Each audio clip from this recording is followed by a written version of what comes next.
Hi guys, it's John Doe back again with a new commentary. So Stephen King's birthday's landing pretty soon, so I thought I'd check out for the very first time the Salem's Lot mini-series from 2004, directed by Mikael, Salomon, starring Rob Lowe and Rutger Hauer and Donald Sutherland. First time watching, guys. Region 2 DVD is my viewing platform. Runtime is, it's a long one today, 2 hours 53 minutes 42 seconds. So if you want to sync up with me, counter stop, set to pause, subtitles on, countdown in 5, and we'll get into this. So in 5, 4, 3, 2, 1, hit play. And as I said, I'm recording this all the way through. It's on one disc. There's no like end of part 1. It's right through. But, you know, if you want to do this in 2 parts, entirely up to you. I see you'll have to resync with me. So what is this? Phasey, foggy opening. I thought this was small town America. It looks like we're in the echelons or the boroughs of fucking Detroit. Nice title there, Salem's Lot. So that's Rob Lowe. Hooded. Yeah. Rob Lowe, so obviously he starred in Mick Garris's adaptation of Stephen King's The Stand. So a little bit of continuity with actors. You get a lot of this with like Stephen King adaptations, you know. Actors returning. Kind of like it, man. Oh, religion versus dark. Vampire fucking evil. Place your bets. Priests versus vampires. I want to be a vampire. I'm team vampire. So what's going on with Rob Lowe here? Ben? Is it Mears? Is this a fevered dream? Nightmare? So he's chasing after this priest guy. It's been years since I read the book, guys, so I don't remember any of this opening. Even, well, I don't know if it's legitimate, truthful adaptation. Or is this an opening they've made up, you know? This guy's killed himself, innit? I mean, he's faced everything, you know? He's done Oh, look at him. Take a tumble on it. The Omen star, out the window we go. Take the shot. Bang, bang. Yeah, no, this can't be real, man. This has got to be a fucking nightmare. So nice editing. Use of slow motion. Crashing through. Yeah, big budgeted opening. It all looks like it's shot for real as well. That's a wonderful shot, crashing down on the car. 2 bodies. That's rather convenient that they landed on a police car. So the priest is dead. And I'm guessing Ben survives. Yeah, I don't know if this is, as I said, a truthful adaptation in regards to, you know, TV miniseries versus book. I was planning on listening. I've just recently downloaded the Salem's Lot audiobook, but I didn't get a chance to listen to it today. We're still balls deep in the madness that is circulating around planet Earth in regards to post-Charlie Kirk's murder. Yeah, it's super intense right now, so yeah, I didn't get a chance. And Stephen King's not doing himself any kind of favours right now. He tweeted out, oh, Charlie Kirk hates gays. He hates faggots. Complete fucking lie. It's like, fucking hell, Stephen King, just get off social media. And if you're going to actually retweet, you're basically just retweeting lies, man. You gotta be, you think somebody of his, you know, high intellect, you'd have to say Stephen King fairly intelligent, but he doesn't even bother to, like, look into it himself, you know? He's so left, man. It's like leftist party at all costs. Even if it's lies, I'm going to recycle all of this, you know? It's like he feels like he's fighting a war. That's part of the problem. I think more so on the left. I'm going to shut up about politics. That's the last thing you hear from me in regards to politics. Right. Salem's Lot. Yeah, if you want full-blown political commentary, guys, check out my Natural Born Killers commentary that I've recently uploaded. If you want to hear me getting into everything related to Charlie Kirk. So teleplay. Nice voiceover. I like it, man. It's like a little bit like Storm of the Century, innit, you know? So small town America. Jerusalem's Lot. This is all Stephen King can ever write about, is small town America, you know. What is it with small town America, Stephen King don't do fucking cities. He don't like cities. I think he likes like the isolation, and I think it's easier like with like small town America to sort of like, I don't know, like depict like oddballs, you know. I think there's an argument to say people who live out in the sticks are way more interesting than people who live in the city, you know. At least they actually maintain some of their, like, you know, whatever, like, quirky sensibilities they're kind of, like, projecting, you know. Once you get into the city, man, everybody's looking downwards. There's no personality. There's just, like, anger and fucking resentment. No one wants to talk, you know. So Rob Lowe, bit of a pretty boy. I'm not into guys, but, you know, he scrubs up well. I get it if you're a female out there and you like Rob Lowe, I get it, you know. 80s heartthrob, I get it, you know. Crack it. So Ben, I'm guessing everything that occurred, it wasn't really a prologue. I guess the priest fucking died. Don't know the deal why he was coming after him, you know. Yeah, as I said, guys, I did read a book a long time ago on my AVG antivirus. It just popped up on my fucking... I'm recording the audio through Audiotonic. I think it's okay. I don't want to click on this AVG antivirus free thing that's just popped up. Don't even use the fucking platform, but just getting inundated with fucking messages. It's fucking annoying, man, you know. It's like I only need one platform running right now, and that's Audiotonic. I don't need anything else triggering, you know. Oh, that's the only way to figure it out, Ben. Retrace your steps, son. Stop. Vampires, where they fucking to? Well, they ain't going to be out now. Our school bus with kids. You got to love it. Yellow school bus. Bus driver and his dog. That's a recipe for fucking disaster.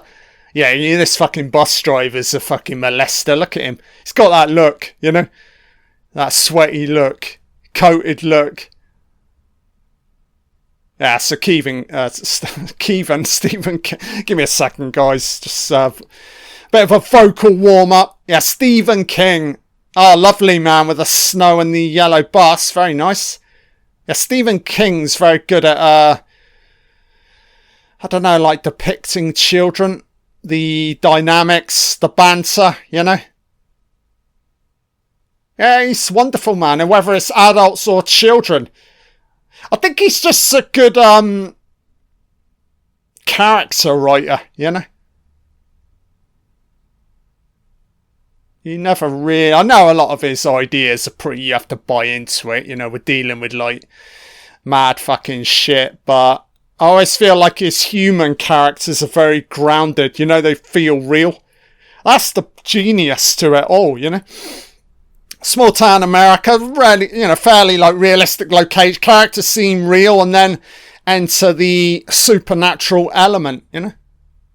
And if you layer in the characters properly from the get-go, once the supernatural starts flying, yeah, you buy into it. As an audience, once you're invested in the characters, that's usually how it works, you know. So again, in the book, does it open in snow?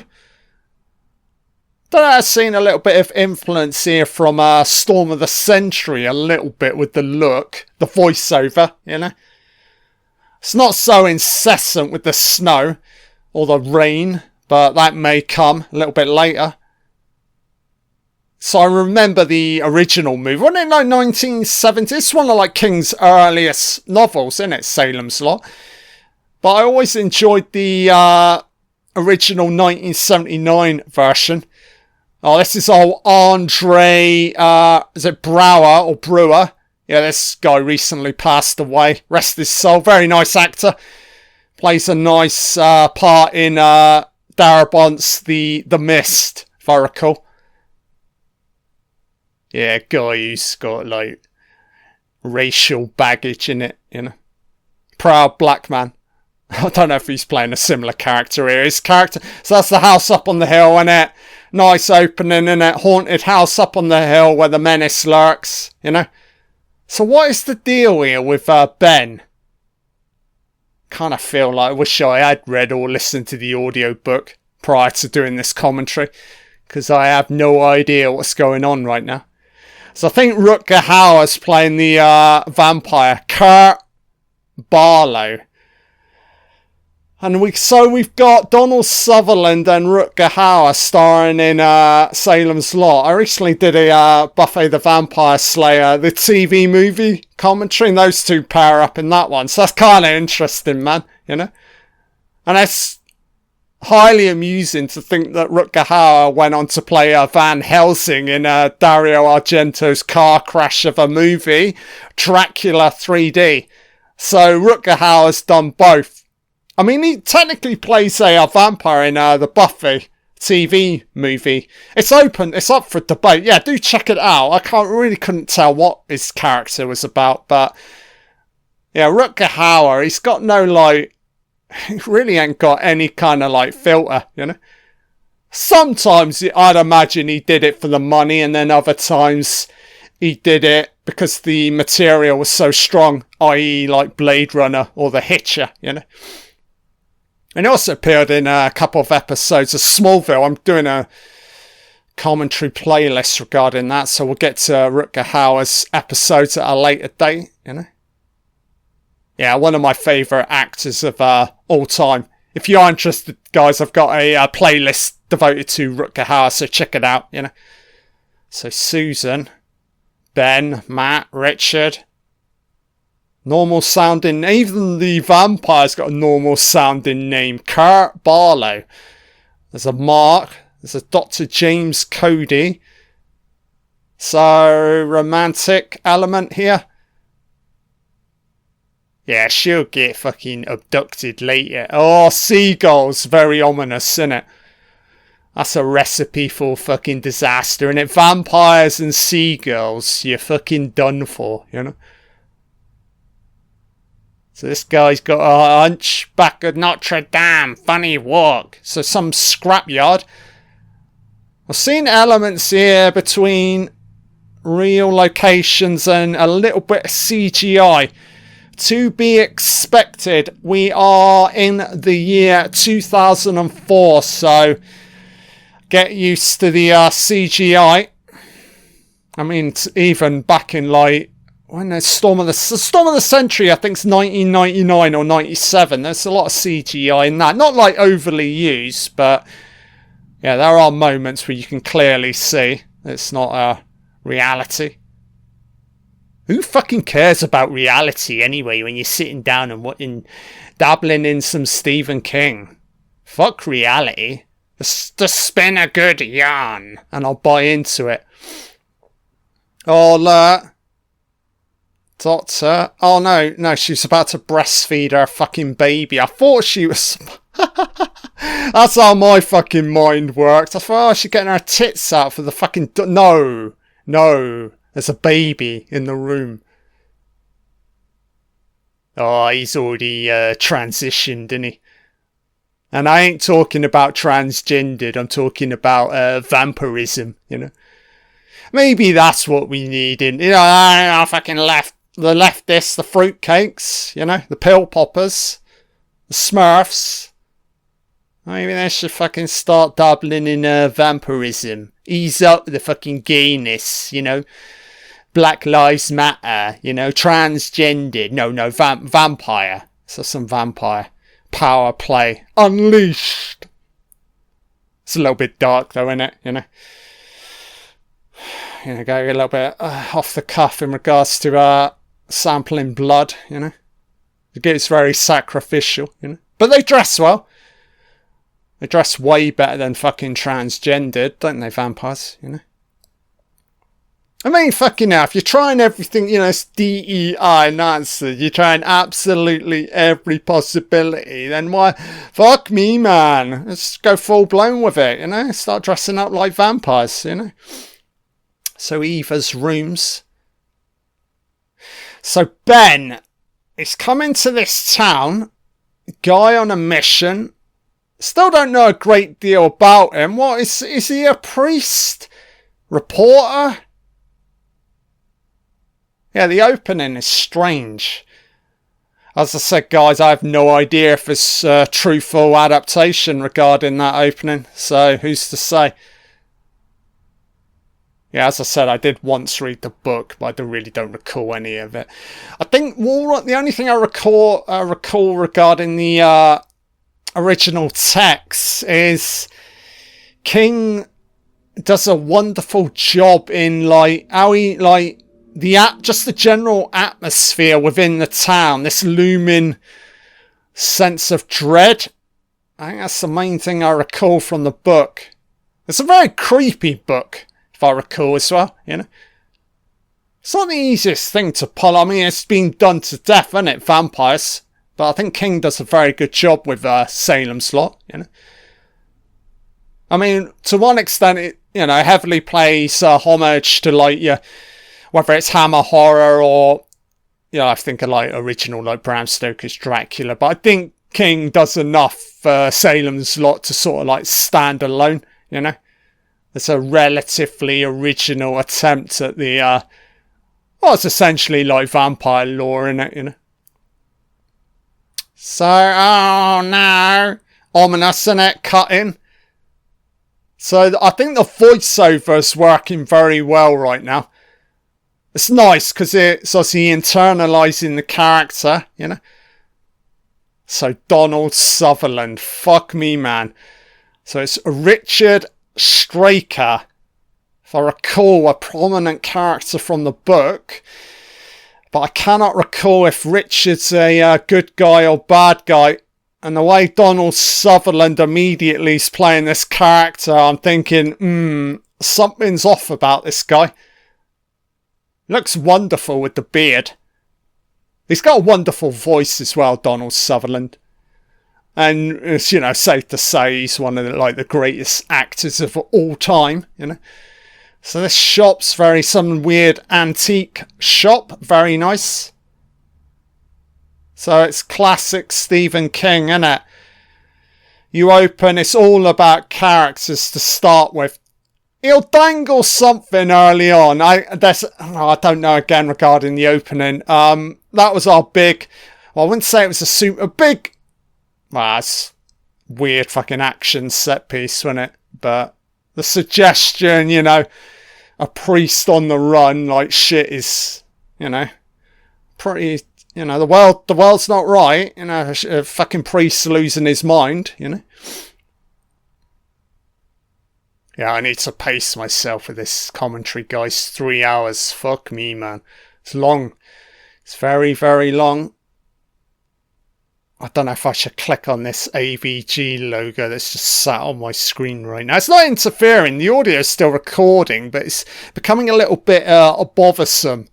Yeah, I think I'll just ignore it. I don't want to fucking close in case I fucks up the audio, Oh, Barlow.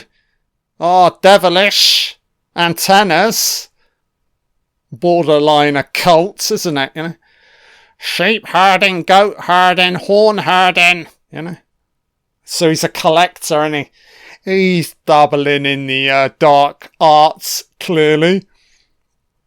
And the way he's playing this character, ominous, isn't it? Understated, but, a little bit sinister. So, a possibility that this Richard guy, because I'm pretty sure, as I said, Hauer's playing the vampire. So I'm wondering the connection between Richard and Kurt, i.e. Richard's on a potential messenger for this Kurt Barlow character, That's weird, isn't it? Actual, atmospheric music playing the same time as, I don't know, they're layering in some, early 2000s kind of, music. A little bit odd, Yeah, look. That's weird, man. Yeah, I don't... well, probably I've seen a lot of... That's weird, man. Double layering, of, music, So this guy, father... So I don't know if they're setting up some family angle here with the daughter. Yeah, she's out of control, innit? She's braless, you know. She looks a little bit goth-like, you know. That's something we need to bring back. The fucking goths, man. There's never an issue with fucking goths, man. Goths are cool, but... oh, this crazed fucking transgendered... shoot me up, pill me up, kill me up. Needs to fucking stop. So that's CGI behind Rob Lowe. That's wonderful, man, with the gravestone. He's going to look back here. Oh, I love it, man. Best moments so far. The Bates Hotel, Motel, Home. Right, so... he seems to be flashing back to his childhood here. So you've got a preview. So Cynthia Stowett. I get the impression here. So Ben is returning to a town he once grew up in. Yeah. Gotta face it, man. Oh, it's Stephen King's house. It pretty much is. The pokey, wokey, flokey, hokey, fucking gated property, you know?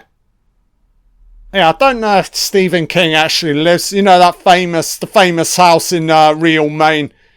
I think King owns the property, but I'm guessing he probably doesn't live there, you know. Gets inundated with fucking tourists, you know. Yeah, I really wish Stephen King would just quit social media, man. It's not helping with his legacy. I'd rather, you know, I consider him a creative genius, one of the greatest writers of all time, but I don't need to know about your political views. I think what I'm bothered by, because obviously I'm not a leftist, so I get it, but he's really die-hard, hardcore leftist at all costs. Truth and lies, the fucking same. It doesn't matter. It's just a constant shouting match, you know. Yeah, King, man, you got to be above this, man, you know. It's also a similar thing with J.K. Rowling, but at least she's actually right about a lot of the shit she throws out there, you know, in regards to men playing in women's sports. That's a big no-no, you know. She's got it absolutely dialed in, locked in. Completely true regarding her beliefs in regards to the whole transgendered madness. But then again, I wish she went on social media, you know. I like to picture those two just away from it, or when they're cabin out in the sticks, just constantly writing, you know. And the only time they ever return to reality is when they need to promote their books, you know. But it is what it is, you know. I don't know, to some extent, maybe they... well, no, see, J.K. Rowling's fighting women's rights. I get it, and I see Stephen King being a leftist. I get it, but why the need, you know? Unless they're potentially drawing from a lot of it, potentially use it in future ideas regarding books. I don't know, man. Guess you gotta live a life, man. It's not all about the writing, I get that. But then when you're so good at what you do, I'm like, why would you ever need to return to real life, man? Yeah, the way I view the pair of them, I just feel like they should be above it all, because they are, in my eyes, superior humans, you know. Oh, so this guy's about to get taken out. Satellite home. So we're due a kill, man. So kids from the bus. Okay, so the target's the driver putting fucking dynamite up the fucking tailpipe. The Beverly Hills cop up this fucking school bus, you know. Little dynamite. We don't know. We're not going to go bananas up the tailpipe. We're going to do dynamite. And no, it's not dynamite. It's just a flashlight. So that's a proper fuckaroo, innit? I get it. Kids fighting back. They don't like authority. You know, I get it. Whether it's teachers or the bus school driver, you know. Putting up a good fight here, lads. So, documents. What are we looking for here? Passports? Or are we looking for his conviction molesting sheet? How many fucking schoolboys did he obliterate? Somebody's approaching from behind. Oh, it's him approaching outside. Yeah, the camera shot was starting to creep in, but then it switched pretty fast. So I don't know what the deal is here. They obviously don't like the guy. Kids! I'll kill you, kids! Come. He's probably a fucking gun owner, isn't he? Fucking launch their asses into the sky with his sawn off. So interested now. It's going a little bit, I'm thinking, yeah, I see, yeah, kids running about, trying to fend off potential evil. It's a little bit, it right now, isn't it? Mark. So supernatural starting to creep in here with the soundscape. Do fucking vampirism. Probably a moment for maybe Rutger Hauer to launch in. Get off with his first fucking kill, you know? Oh, look. Harry Potter. Ice, ice, ice, baby. Yeah, here we go. Kid's gonna submerge. Oh, not like the dead zone, but close. Oh, shit. So I guess it's the fucking bus driver. Alright, somebody's about to get taken out here. There's a third element here, and it's a vampire, isn't it? Clearly. Oh, so this guy... I think this... Assuming it's the driver's a fucking murderer. He's just I don't know if it's him or not. Cloaked up. Yeah, this is a cool sequence, man. It's a who's who. It's like a who's killing who. Come on, kid. Oh, kid got fucking torched. So it is like the dead zone. Right.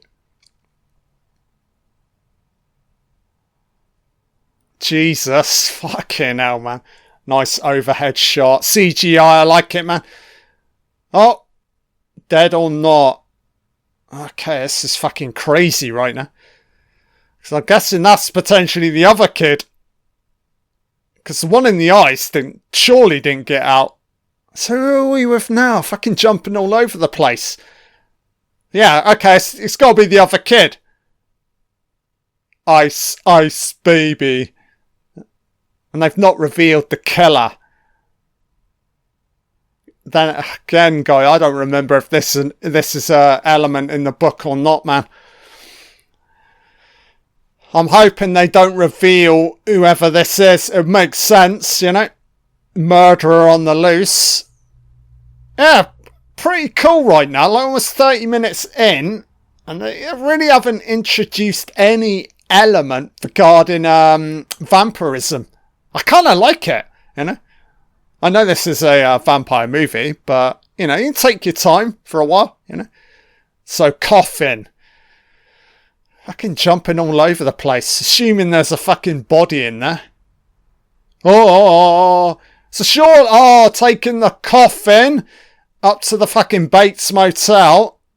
So, are we, one-way ticketing fucking Rutger Hauer into his new home?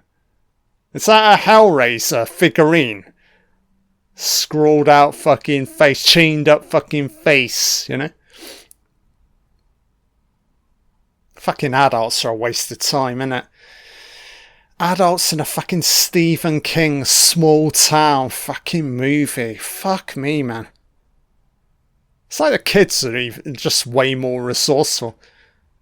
It's not just a Stephen King kind of like storytelling tech. You had a lot of it in the 80s, you know. Think of like Goonies and Lost Boys, Monster Squad, you know. Yeah, endless fucking movies where children were leading the fight back. Oh, so he's back. So what is the deal? Because I thought this fucking priest guy died. Oh shit, look at this fucking interior. Tell me it's Rutger Hauer. Yeah, big Rutger Hauer Hammer horror entrance creaking down the fucking stairway with his lantern.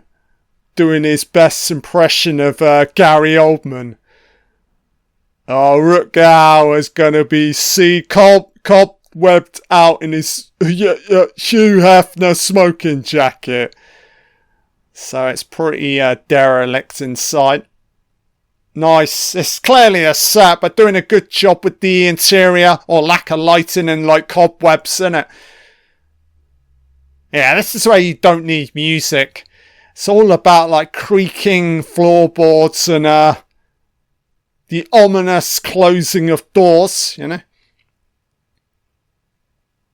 Wow, so it's a little bit of a sort of like dark anarchist graffiti inside. There's a skulled out element on the wall, you know? So this can't be him. What is going on with these kids? You're like, like mail delivery boys. You're like, this is weird. Why are we delivering a coffin? Oh, now they need to go upstairs. Look, lads, you're only meant to deliver the fucking coffin box. Oh, this kid's about to get fucking taken out, you know? Taken out. This is what I call blissful fucking stupidity. Oh, what's that sound? Striker, CGI, POV, swirling around.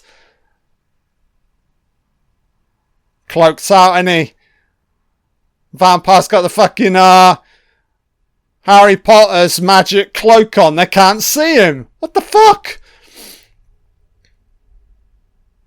Bernie. Look, just fucking leave, man. It's a saying in our horror, curiosity killed the cat, and I totally believe it. You know?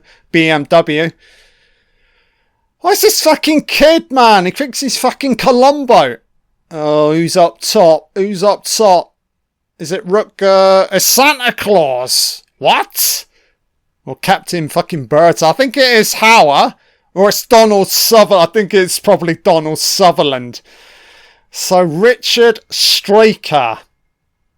A vampire or not, or potential recruiter. The guy causing all... Yeah, because the coffin suggests. So yeah, there's some link here between Richard and fucking Kurt. This is nice, man. It's not a serial killer. Oh, I don't know, the element with the fucking bus driver, innit? Yeah, a couple of elements at play here working fairly well. Slow, drawn out vampire element slowly trickling into the narrative, and then this as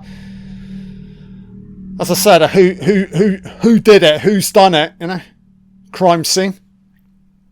Just have a little sip of water here, guys.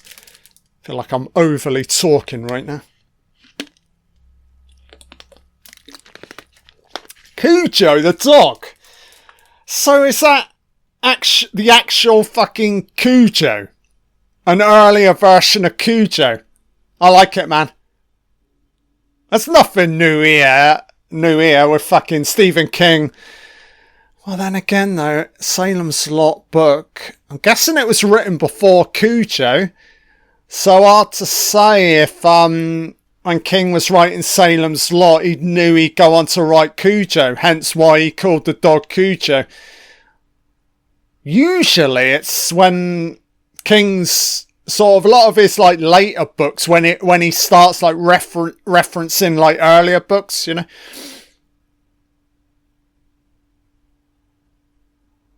So Rob Lowe, returning man. Gotta face the trauma, innit? You gotta go back. Let me guess. It's 30 years later. This guy's 39. When he was 9 years old, he had to escape. 30 years later, he's back. He's back all manned up, you know. Ronnie Barnes. Can't be important. I ain't got his name written down. Oh, I don't like these flashbacks. The way they're colorizing it. Sort of like predominantly orange with a little bit of red. Yeah, it's a little bit too psychotic CGI, you know. I'm liking these locations. I don't know where they ultimately end up filming our Salem's Lot 2, but it's pretty good. guessing maybe at a stab. Canada, maybe, you know. Canada is usually a good spot for like doing Stephen King stuff, you know.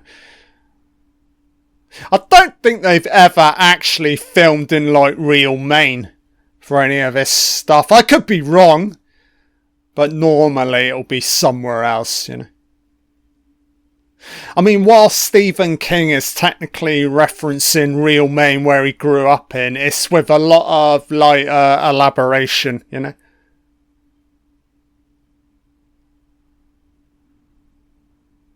So was it him?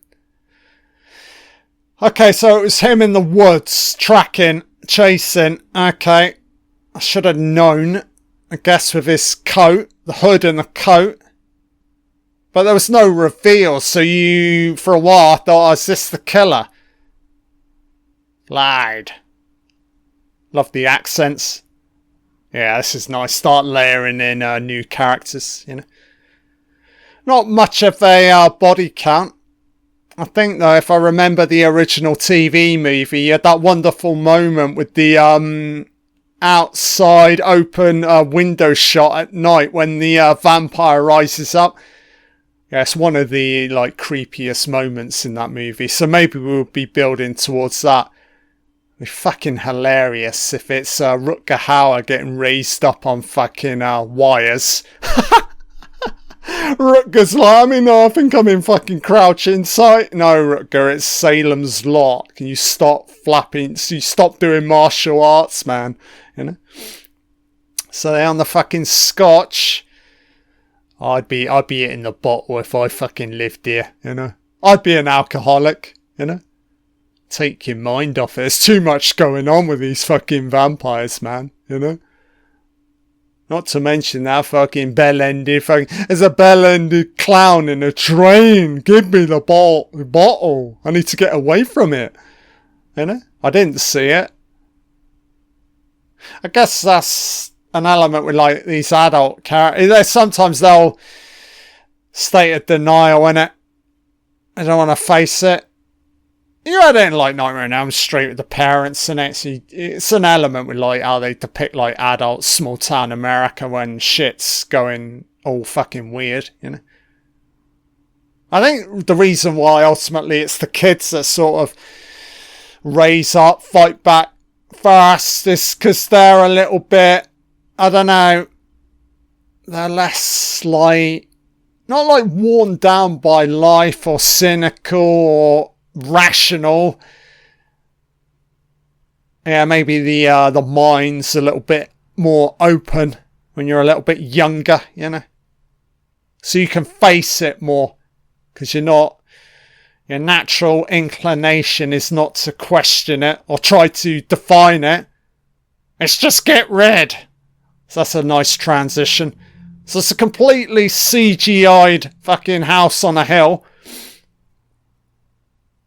So no element right now regarding Rutger Hauer. I think we're starting with Richard Straker. That's a pretty cool character name. This guy with a fucking limp. It's a fake limp, innit? I think he's overly selling the limping nature of his character. It's like fucking... So even the seagulls are fucking CGI. Look. Yeah, it's a little bit too much CGI here. Maybe that was the only way of doing it, you know. I mean, of course. Like incessant flock of fucking birds. Yeah, of course you have to do it CGI. I mean, fucking hell. You've got like endless sums of money, you know. A seagull fucking wrangler, you know. Just got to keep the shot wide enough, you know. They're doing a fairly good, just like seagulls, gulls, and God knows what else, you know. It's a fucking rubbish site, so it's legit. That's what they fucking do, you fucking scavengers, you know. So the kid in the fucking ice survived, but he's in a coma. But he didn't see a vampire. He just saw Rob Lowe. No, he was saved by a fucking priest. Very confusing, innit? Or maybe it's not. Maybe I just need to pay attention to what's actually happening on screen. So the priest is back, but I'm not entirely sure if he's human or not. That's an intro. I don't know if they ever really done that, where John Cree, a priest, is crossed. You got a priest slash vampire, you know, crossed over, transitioned, but still maintains, I don't know, 60% of his original state. I think that has been done before, but could be a nice angle here with this character. Because I do need a explanation as to why he's back. I thought he'd fucking died, you know. I guess, though, they're going to meet up again, innit? The priest and Ben.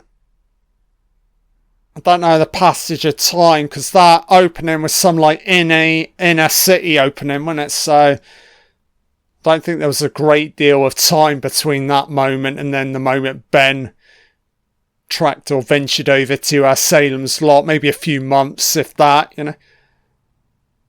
So why do we keep this woman with a fucking baby? Unless the child's going to get stolen.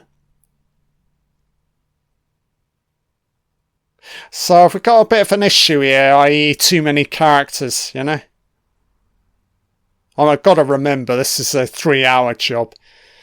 It's a TV movie. I mean, technically you could call this a mini-series. It's not really like Mick Garris's The Shining, which is in 4 parts, or Storm of the Century, which is broken up into 3 parts. This is technically 2 parts, or as I'm doing it here, 1 long trek through, 3-hour You can either class this as a TV movie or 2 parts.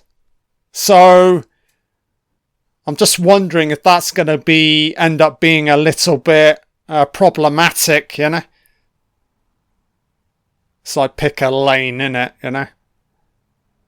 Because it's starting to feel, you know, when you're watching a 3 or 4 parter, because it's structured more like episodic. I think that's in regards to the understanding of like commercial breaks, you know. Oh yeah, getting frisky. Yeah, very much a slow burner. There's an argument to say though that this could have been a little bit longer. So I think in the book, maybe 1,000 pages, if I recall. I know the audio book's well over 10 hours, so you get a 3-hour adaptation. So there's old Donald Sutherland, looking very ominous. Loving his white beard, man. Looks like he grew it for real. He looks fucking amazing, man. So Ben's watching Richard, and there's no sign of Kurt. Very mysterious right now with these characters. Oh, I love moments like this. Ben tracking Richard. I don't know how well they're doing here with how they're depicting the protagonist, Ben Mears. Yeah, it's still like wondering, who is this guy, you know? So he's got a history with a town, coming back, the trauma. Is he a collector, detective, journalist, you know? So I think the best element right now is Donald Sutherland, this Richard Straker character. Very nice, man. Selling it a treat with the vocal authority, with like dialogue delivery, you know. Every delivery is very there's a lot under the surface, the menace, you know. Oh yes, Ben, please enter my antique store. Yes. Oh yes, law enforcement, yes. You maybe want to heed my word.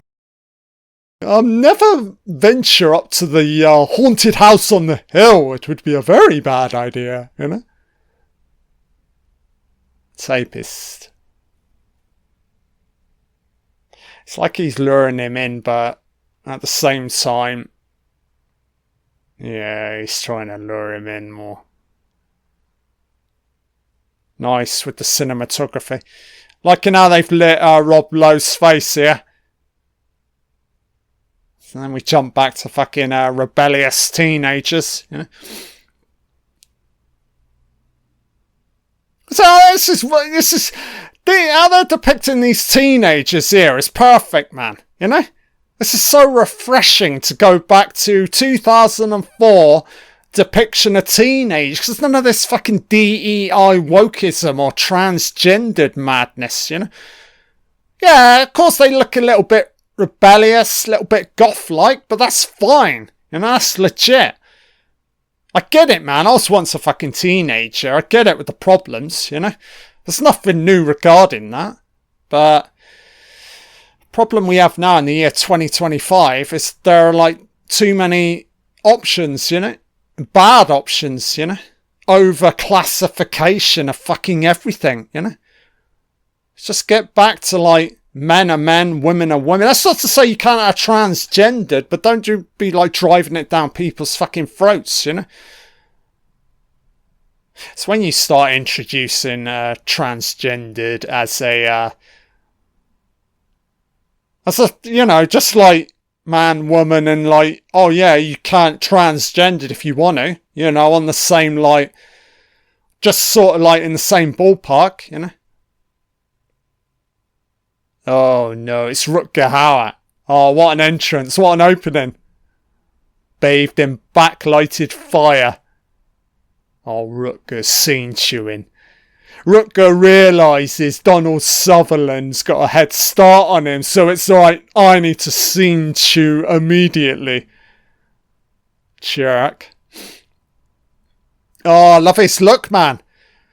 A little bit cloaked, great hat, love the glasses. Rutger's got wonderful hair, sort of like sprawling out. Yeah, Rutger's going to do way more ominous here than the Donald Sutherland character. I think we're about to get our first on-screen kill here. Technically, this is not Kurt Barlow's first ever kill. Oh, Rutger. Yeah, I so care about humanity as he moves closer. Closer. So I don't know how they... Oh, it's all on the vampire teeth. The reveal, the moment.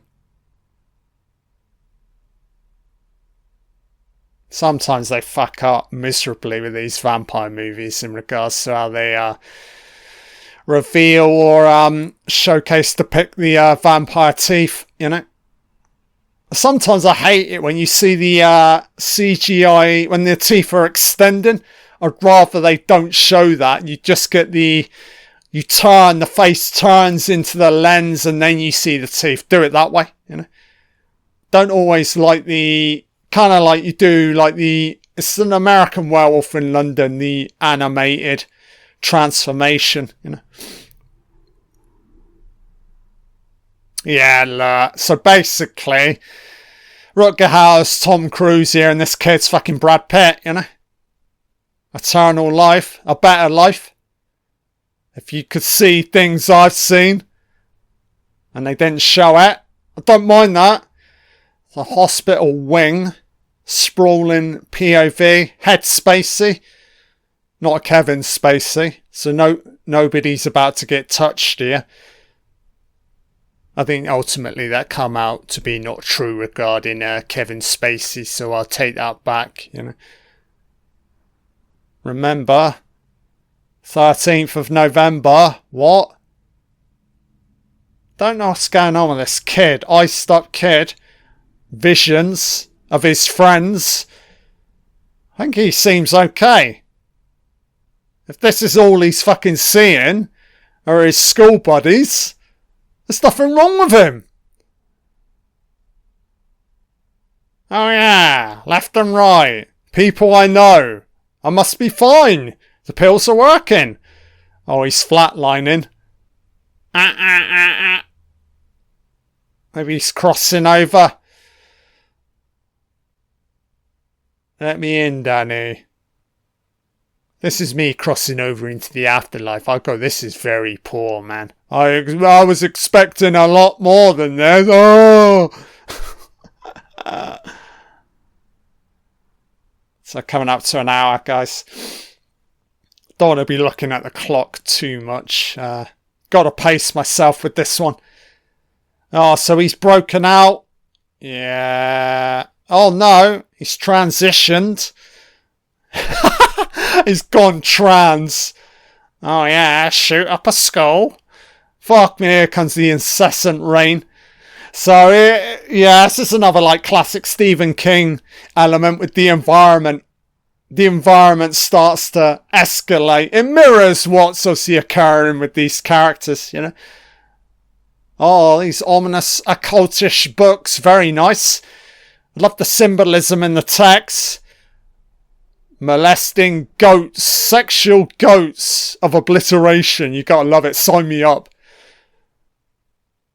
I love a circle of fire, naked asses, and blood spewing goats. Yeah. Chant, chant. Oh, Donald Sutherland. Almost night. Allah, he's a womanizer. Ancient lingo of molestation, little Eva. Pretty little thing. More like a fucking scrawny. Sprawled out fanny flaps. You realise we're fucking ancient, but I can still give you an ancient tonguing, love. Don't deny me. Even if you say no, I'm still gonna take you. Oh yeah. Slip it up there, Captain Birdseye. So he's got a hypnotic spell. Bookended with the nice humour. Yeah, Donald Sutherland's wonderful right now in this. So Ben Mears, damage control. So he's a writer. So nothing original there, Stephen King. Right, it's write what you're interested in, isn't it, King? You know. I don't point that as a criticism to King, you know. Yeah, he does ultimately go on to recycle a lot of these ideas, but it's fine. You know? So it's like this Andre Braugher character's back. Matt Burke, barely been in the movie. As I said, it's like, yeah, which lane right now? TV movie or a TV episodic entry? Because there's an argument to say they are too many characters right now for what is technically a 3-hour TV movie, you know. I just don't think they ultimately can devote enough time to these characters, you know.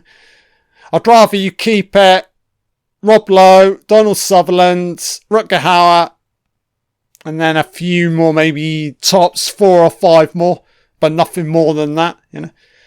Sure, you can have your kill count. It's not as if we need to get to know any victims, you know.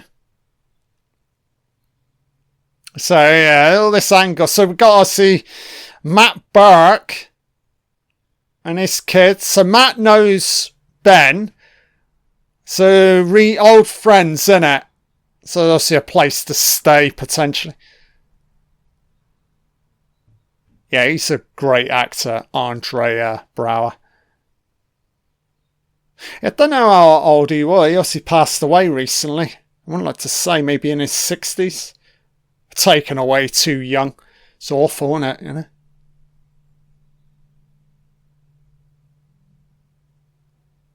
Yeah, anybody listening out there, when somebody dies, care about it, you know. Fucking Charlie Kirk, man. Unbelievable, man. People celebrating his murder, man. Yeah, I do wonder about fucking morality right now, you know. Part of the problem, though, is this social media world we live in, you know. Everybody's a commentator, good or bad, it really doesn't matter. It's like bad crime, murder. Oh, what's the most controversial thing I can say to elevate my own platform, you know? Even though I really deep down, I don't believe in this, but I'm so desperate to get an audience, you know? Desperation leads to you losing your morality, right? Long term, man. Oh, God. Things could come back to bear, you know? Karma. Everybody needs to spend an evening with Matthew McConaughey, you know, to regain some kind of like perspective, rationale, you know. He's a great guy, man, for really like introspection, you know. Looking to assess, potentially like reorientate your soul, you know. Yeah, the guy gets deep with fucking everything, man. Especially she's not part of the main narrative, you know. Boys need to go out. Are they elements here? 2-on-2. Andre and Rob versus Donald and Rutger, you know.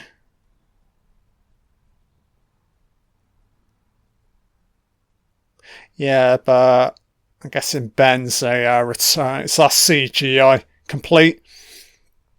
So is she under the spell? Yeah, I think Richard Strake has put this woman under the spell. So I don't know right now if we're going to get the iconic window shot, which I think is a pivotal moment in the original text. I know it's a prominent moment in the 1979 movie, so we shall see. If I remember as well, the TV movie, which I think, if I recall right, is a 3-hour TV movie. So there is a little bit of continuity there. Yeah, it's unfortunate I didn't get a chance to listen to the audiobook, guys, because I think I would have been able to, you know, have a better, like, right, this is how long it needs to be, you know, if you're going to do an adaptation. Right now I'm in the dark. I don't know, maybe 3 hours.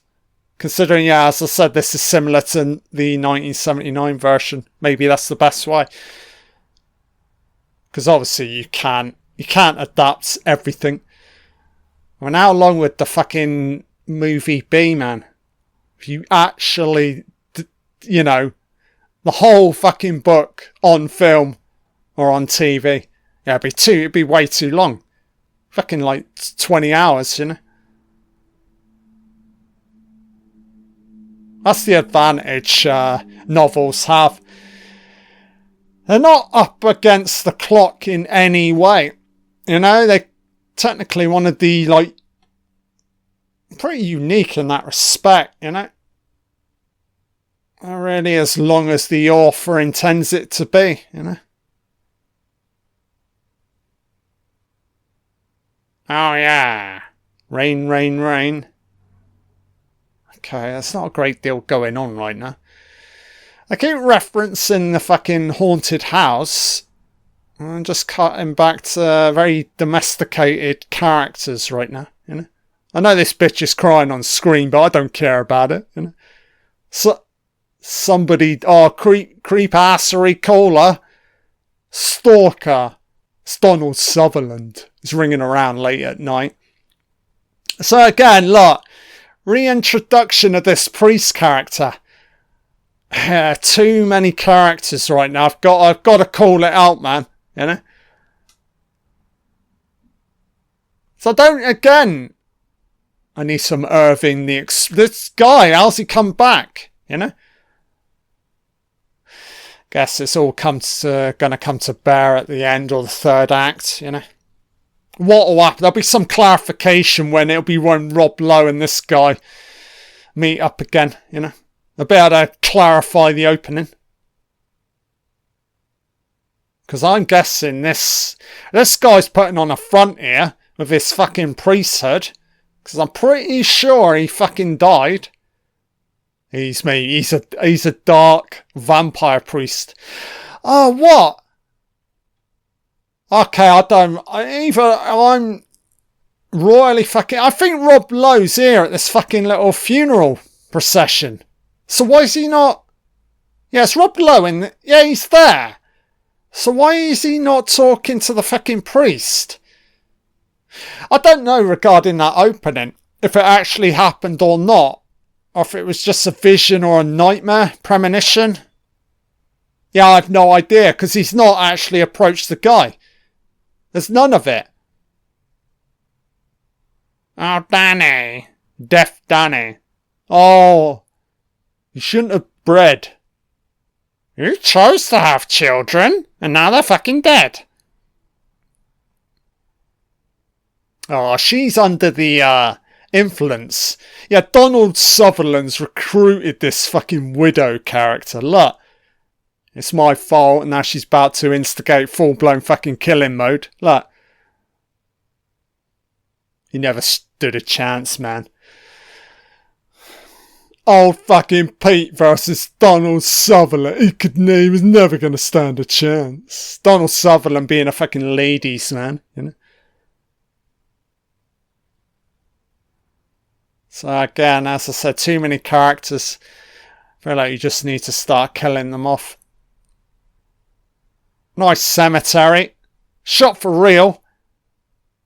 You could probably do a proper full-blown fucking Salem's Lot tour, I'm guessing. Yeah, this is pretty good though. I'm enjoying it, I've got to say.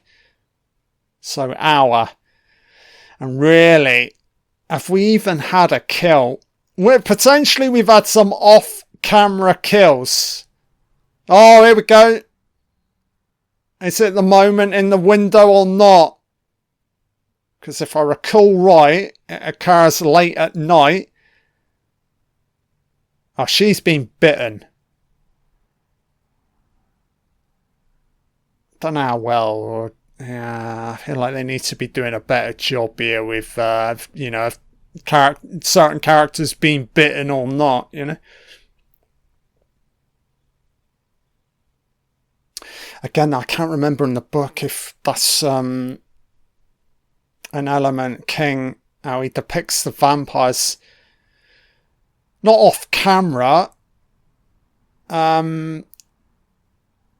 more suggestion than showing, kind of like narrative. Could be a slow build towards an actual proper reveal. Whether it's neck marks or actual vampire teeth, you know. So I love this location with the cemetery. It's amazing, man. So it's all sometimes a little bit headspacey. Kind of feel like they could be doing this a little bit better. It's okay. It's, yes, the house is supernatural. We get it. Because you keep referencing it. Oh, it's going to come out of the casket, isn't it? The body. Resurrected. Was he going to dig it up? Oh. Was he lowering it down? Is this a cool job or not? Mathis, Taxid, no, necrophilic, no, that, you know, that one, yes. Oh, so here's the fucking bus driver, who I thought was dodgy, but he's not. He's re-entering. Right. Fuel. Low or full. La la la la. Angelic soundtrack. What they're trying to do here is this looming sense of dread with the house, you know? Luring people in. Oh yeah, one-on-one with a coffin. Oh no, he's transitioning. It's a sprawled out fucking dead dog spiked out on the fucking gate entry point. Now he's all possessed. He's got to fight the corpse. Oh, it's like Jason Lives, innit? Dig it up. But by digging it up, you're going to resurrect it. Oh, look. That's a little bit Hellraiser, isn't it? So that's just a kid's toy. When you the parents be like, these are fucking fucked up fucking dark toys you're playing with, child. You know? What's that about? You know? These fucking toys he's playing with, he's 2 steps away from, you know, fucking career in fucking serial killing, you know? Maybe he's just a overly active imagination type, bit of a painter, creator, you know? Probably into like monsters and ghouls. You can imagine King was like this when he was a child, you know? Dabbling in the fucking dark arts, you know? Oh, actually, when King was growing up, he was in and around the, it's kind of like, Tales from the Crypts era, wasn't it? 50s, 60s with comic books, you know? That's really all they had back then. More so than what was actually being shown on, like, television. I know you get, like, Hitchcock's Psycho, but you're having to wait until the 70s, you know, start trickling in before you start getting into, like, what I technically call proper horror, you know. I mean, certainly slasher horror doesn't start kicking in until like late 70s with like Halloween. And obviously they go to town with it in the 80s, you know. So I'm a little bit switching off here. I think there's a little bit too much character interactions versus actual vampire supernatural elements, you know. I just want to see more of fucking Richard Straker. Yeah, okay. Yeah, this is where it's starting to feel really episodic, man. Because this is what you would normally do if it was a 3 or 4-parter. You'd have long drawn out moments like this with characters. If you want a reference point, just look at Storm of the Century. Storm of the Century does it brilliantly between like character interactions, dialogue versus like Andre Lenoche. Perfect balance. But we're not quite getting it here. Because the problem I've got right now, I mean, Rutger Hauer has been in the TV movie for about probably under a minute, and we're an hour, coming up to an hour and 10. And I see Richard Straker's sort of like in and out. He's more out right now. Yeah, so that's fine balance and line between, obviously this is a tale, good versus evil. We need a little bit more evil right now. Because what is the point to any of this? Character struggles, strife, trauma, face it up, face it down. Unless this builds towards them, I don't know, having to either face the evil or get taken out, it's kind of like meaningless, you know?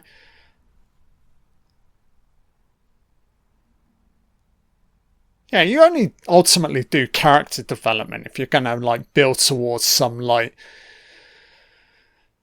struggle, innit? You know? Because else, what's the audience investment if it's not building towards something that they've got to ultimately face, you know? I feel like this kid's going to have to face it, go up to the house. Dream. We've all been having swirly crazy. I mean, Rob Lowe's having the craziest of dreams. Or is he just, I don't know, reliving fucking memory banks? Weird fucking memories though, innit? Bathed out in fucking orange and red. What's that about? So, Andre Braugher, good guy or bad guy? I'm guessing good. Liking Rob Lowe's performance. Under the radar, innit? I think Rob Lowe's very good at that. Understated. And I also think he's an underrated actor as well. Yeah, he doesn't like scene chew like Donald Sutherland or Rutger Hauer. You're very like theatrical, you know. I mean, they play to their types and power, you know. I mean, ultimately, it's an argument to say they get to play the more interesting characters. Rob Lowe's character in The Stand's very interesting though, isn't it? Technically playing a mute. So that's very, very good. That's a wonderful TV series. 4-parter. Yeah, we'll get into that at a later date. I think it's the best thing Mick Garris has ever done, you know? I think you'd have to say it's one of King's greatest ever books, in it, The Stand. Easily top 5. I don't know if I had to list my I don't know which is my favourite. I'd like to say It. I mean, the audiobook's amazing, narrated by Stephen Webber. It's a little bit problematic, though. It really... there are issues in regards to how it ends, you know. I've always felt that way with It. And you've seen it as well, certainly with like the 1990 TV movie. Yeah, the ending's very, very problematic. So he's transitioned. Trans vampire coming in. It's weird though, we didn't see... I don't know, man. I mean, Rutger Hauer. This is the kid that Rutger Hauer was taught. Oh, God, now moving with speed and it out of shot. Yeah, behind it, that's a little bit computer. Okay, so finally, some teeth. Barely shown. Yeah, a little bit sped up animation. Okay, so I think this is the moment we're building towards with the window here. Yeah, this has got to be the room. So... he's all marked up. Some gay subtext. Black on white. Right. Was he just concerned about his marks? Weird, isn't it? I think I would feel like we're getting the best of both worlds here. Bit of skepticism versus gay. Right. That's a weird telephone shot. What the fuck, man? She all pilled out. Losing her mind. I think somebody's moving behind her here. Who is it? So we're getting a lot of like sped up. Is it like vampire animation moments here? Okay, I really feel like they're cranking up the evil. Finally. It's about on point though. About the midpoint, you know. It's a 133. I think we're building towards the iconic window shot. I have a feeling this is not going to be as good as the 1979 version. We shall see if it's the moment or not. I think they're overly doing the voices from beyond layered in. Yeah, a little too much here with sound, you know. Yeah, layering everything at once. That's not the easiest thing though. Sound design versus, alright, when do we use like ominous music, you know? Yeah, it's a real skill / art, you know? You certainly know though when you see it done correctly, you know? That's probably, you could sit down and watch like a lot of like iconic horror movies and really, okay, yeah, clearly define the techniques. He's transitioned or he's left the room. So Ben Mears, I mean, he's not really a Van Helsing type.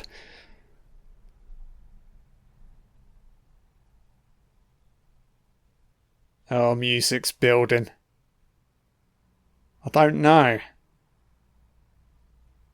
I'm as lost as you two are.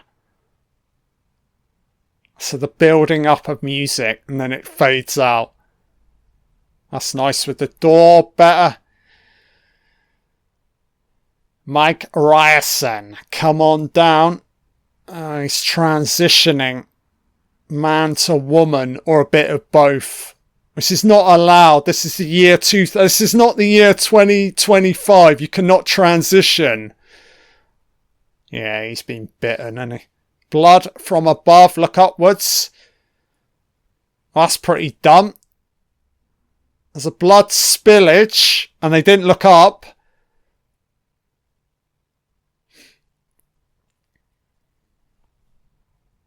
So I'm guessing the priest guy that's returned knows about what's going on.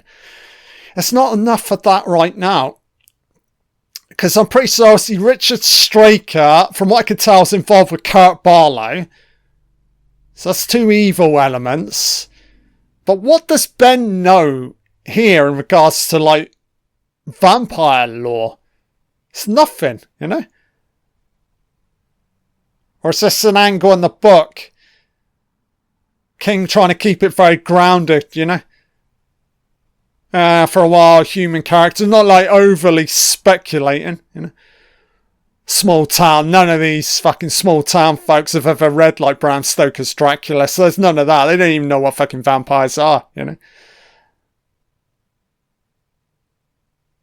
Yeah, King does a good job. They're doing a good job. Yeah, I think this, effectively, a lot of this will, from what I recall, flows a lot better in the novel. Yeah, I remember the novel as well being a very much of a slow burner build, you know. A ladder in your garage? Ned Ryerson from Groundhog Day. Yeah, man.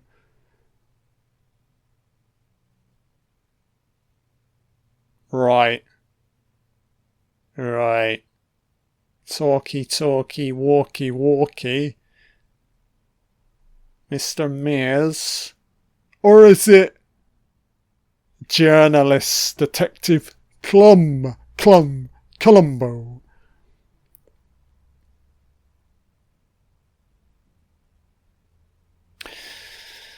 I don't know. I mean, I know you're annoying. You know what?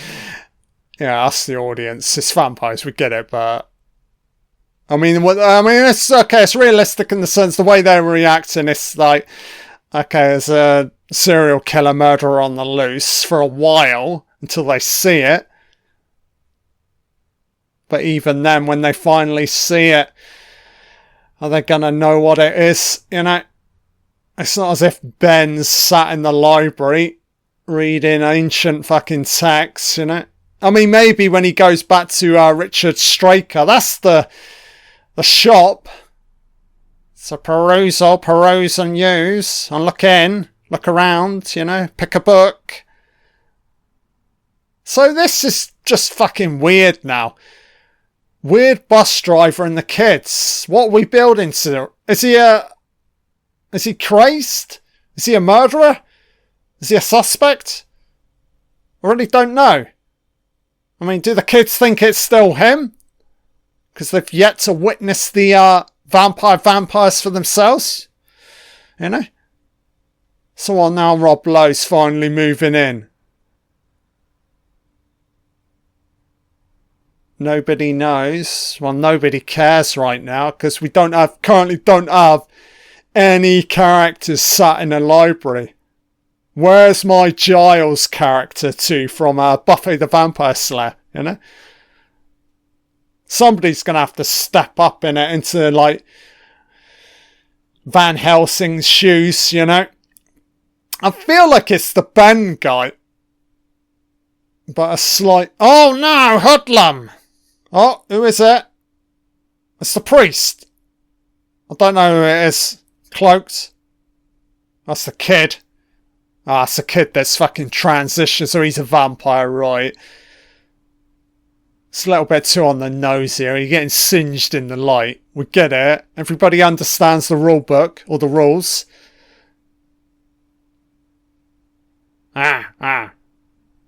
So fuck me, man. Barely any Rutger Hauer right now. Been in the movie for under a minute. That's no good in my eyes. We need more Rutger.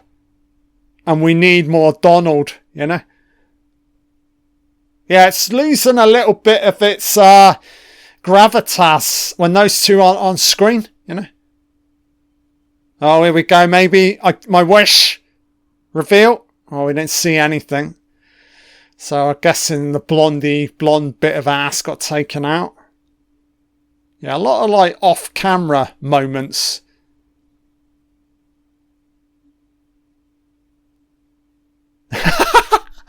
Best line so far. Call me crazy. I think there's somebody upstairs. Best line. Andre just delivered the best fucking line, man. Call the police. No. Can't call the police. This is a haunted house movie. There's no police call, and there's only creaky floorboards walking up the stairs, reveal moments, you know? You do realise there are people, thousands and thousands of people watching us right now, so we need to walk up the stairs. It's all about ominous entertainment of human obliteration. Right, about to get taken out. About to see something for the first time. Something's cracking and a moving. Decent sequence. Why, I mean, you could at least get weaponized, Andre. Why wouldn't you get weaponized when you can hear like unnatural sounds? I don't get it, man, you know? It's your own home, you know? I think this is a false flag moment, you know? This is a classic horror moment, innit? Do fucking fakery. Oh. Turn it more left with the door. Reveal coming. Yeah. Okay, this is awful, man. Computer generated vampire movement effects are fucking terrible, man. It's bad in the sense that they've going, it's 100% CGI with the vampires. So is this supposed to be the moment in the window? If it is, it's not very good. Mr. Burke. Matt Burke. You're chained out. Because you look like that kid's fucking figurine with the wiring round your flesh. Is that it? Why is he...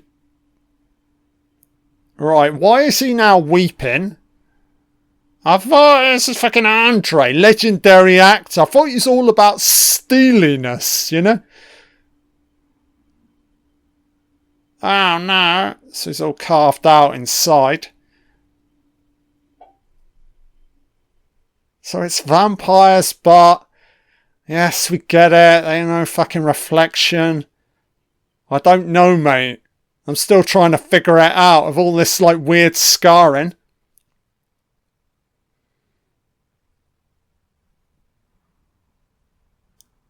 No way.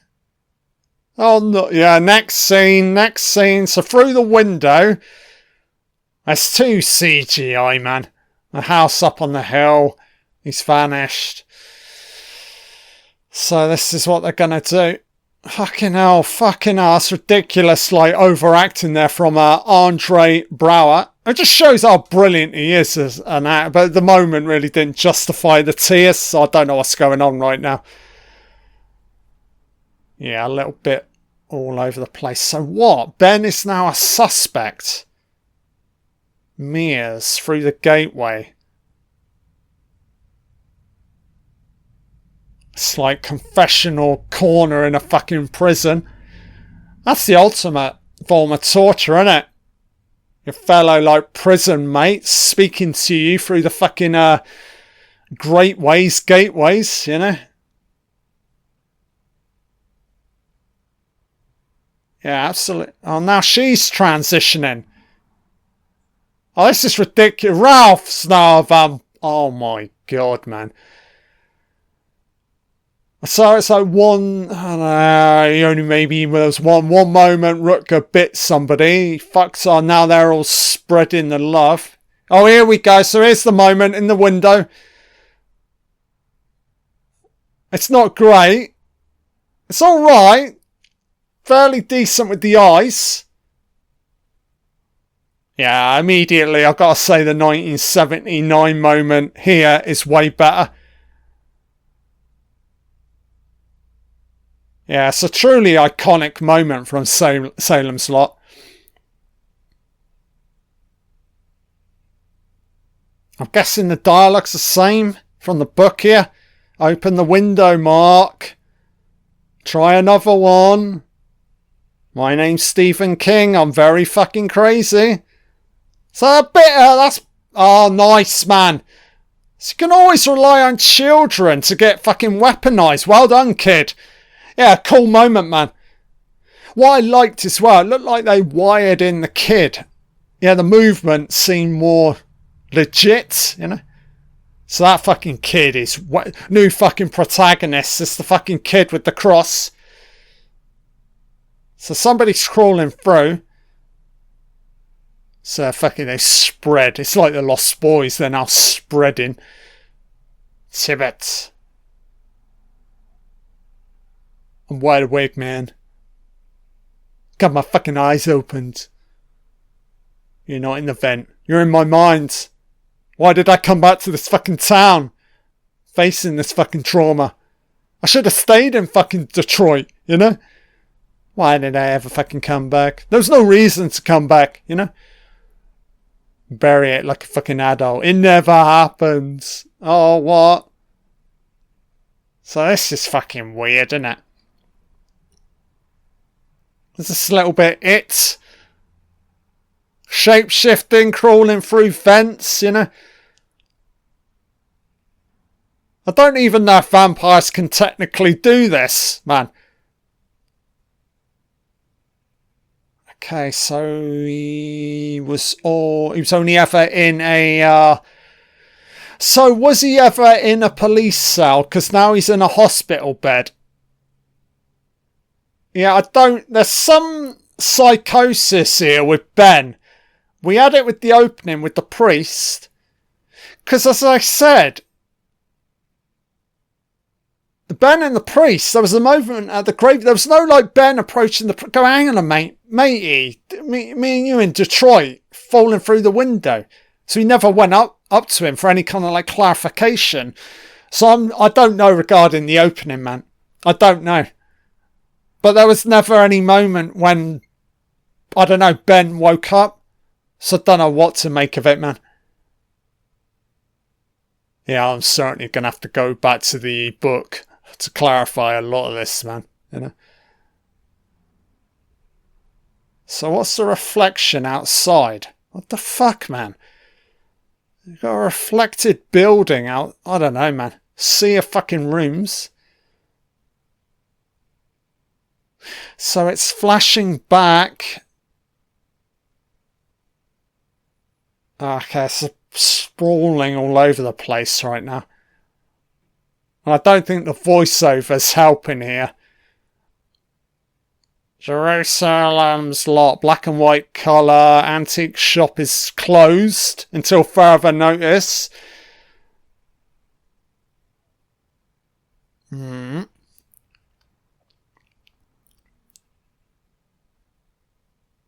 So where else is building? There's going to be a massive, probably a good half hour in the fucking house at the end, I'm guessing.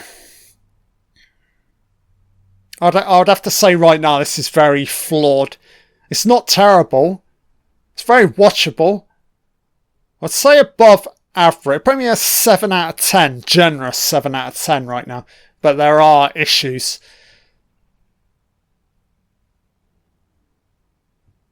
So I don't know if there have been any other adaptations. 79, 2004. From what I can tell, I think that is it. I mean, there's an argument to say they could go back to the book again. And actually do it as a, I don't know, 4-parter, you know. Give yourselves, I don't know, maybe like 4.5 hours. Similar to like The Stand. I don't know though.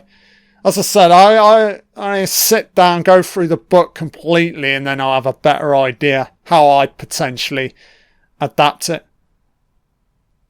Holy moly, chilled out. Oh shit, he's transitioning. Another fucking vampire. An Antiva vampire. Outlaw to the fucking terrorists. All of them. Yeah, Donald Trump, fucking news bulletin broadcast. Big announcement. I am labelling vampires as terrorists. Thank you for your attention to this matter.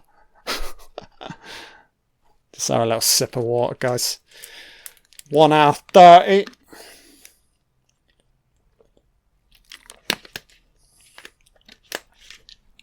Feeling okay. Don't feel too fatigued. I slept well earlier. I had to, man. 3-hour commentary job. It's pretty fucking tough. I try and talk a lot. I always feel like I need to just be saying stuff, Don't want too many, long gaps, Because I've listened to a lot of, other, content creators when they upload, proper, full commentaries. And there are just endless fucking gaps of silence. And I'm like, well, you say it's a commentary, but you're just, sitting there in silence watching the film. Kind of feels like kind of pointless syncing up,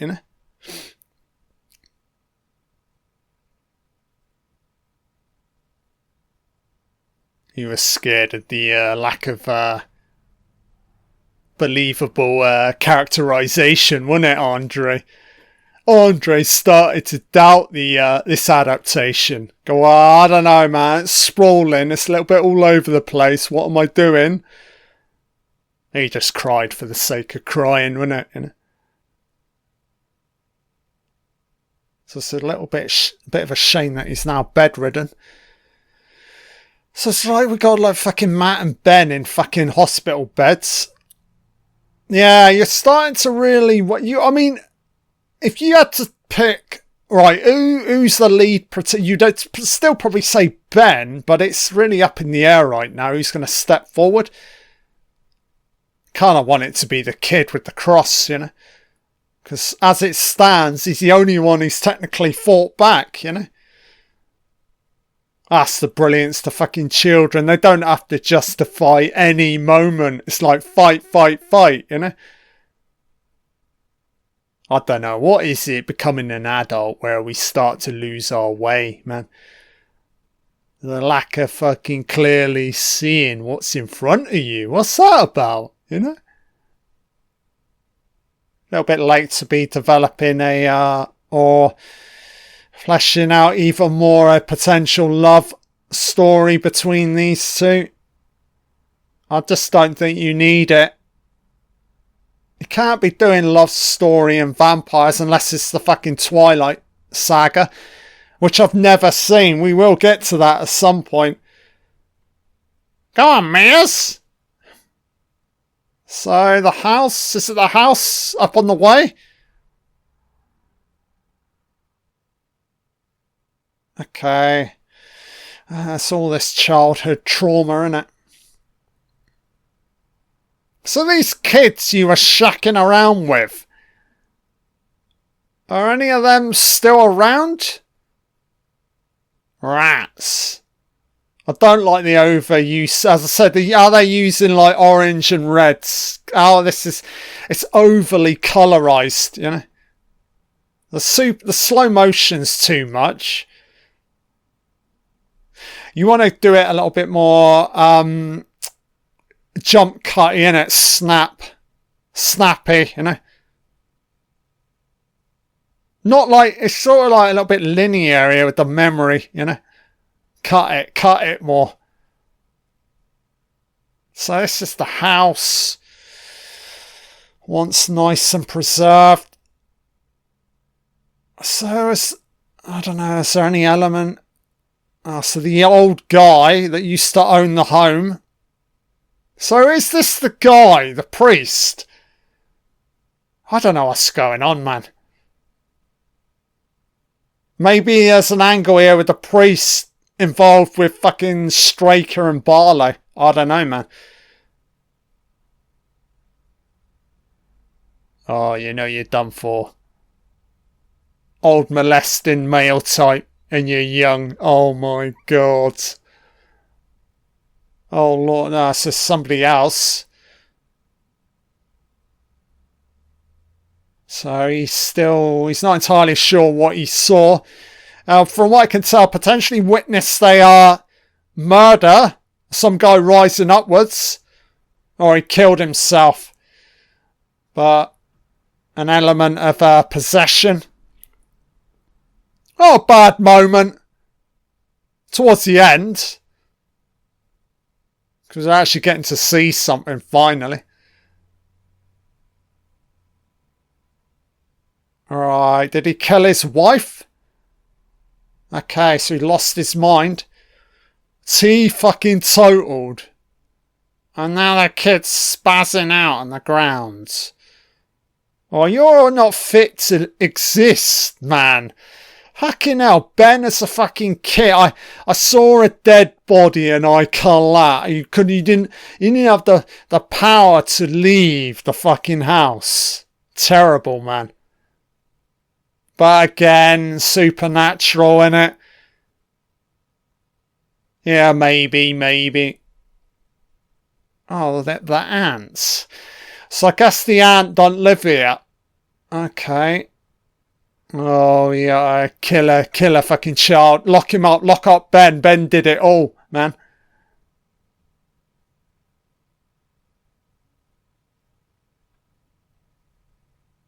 The boy. It's a boy in a bathtub. Dead, once married widow, granny, and granddad hung himself. And Ben saw it all and then spazzed out. Wonderful, man. What wonderful fucking memories, I tell you.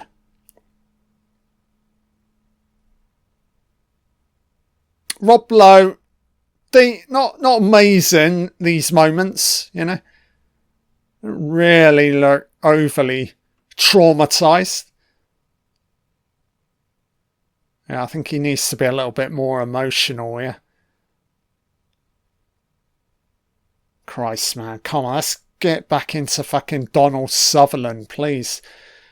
Most interesting character in Salem's Lot is Richard Straker.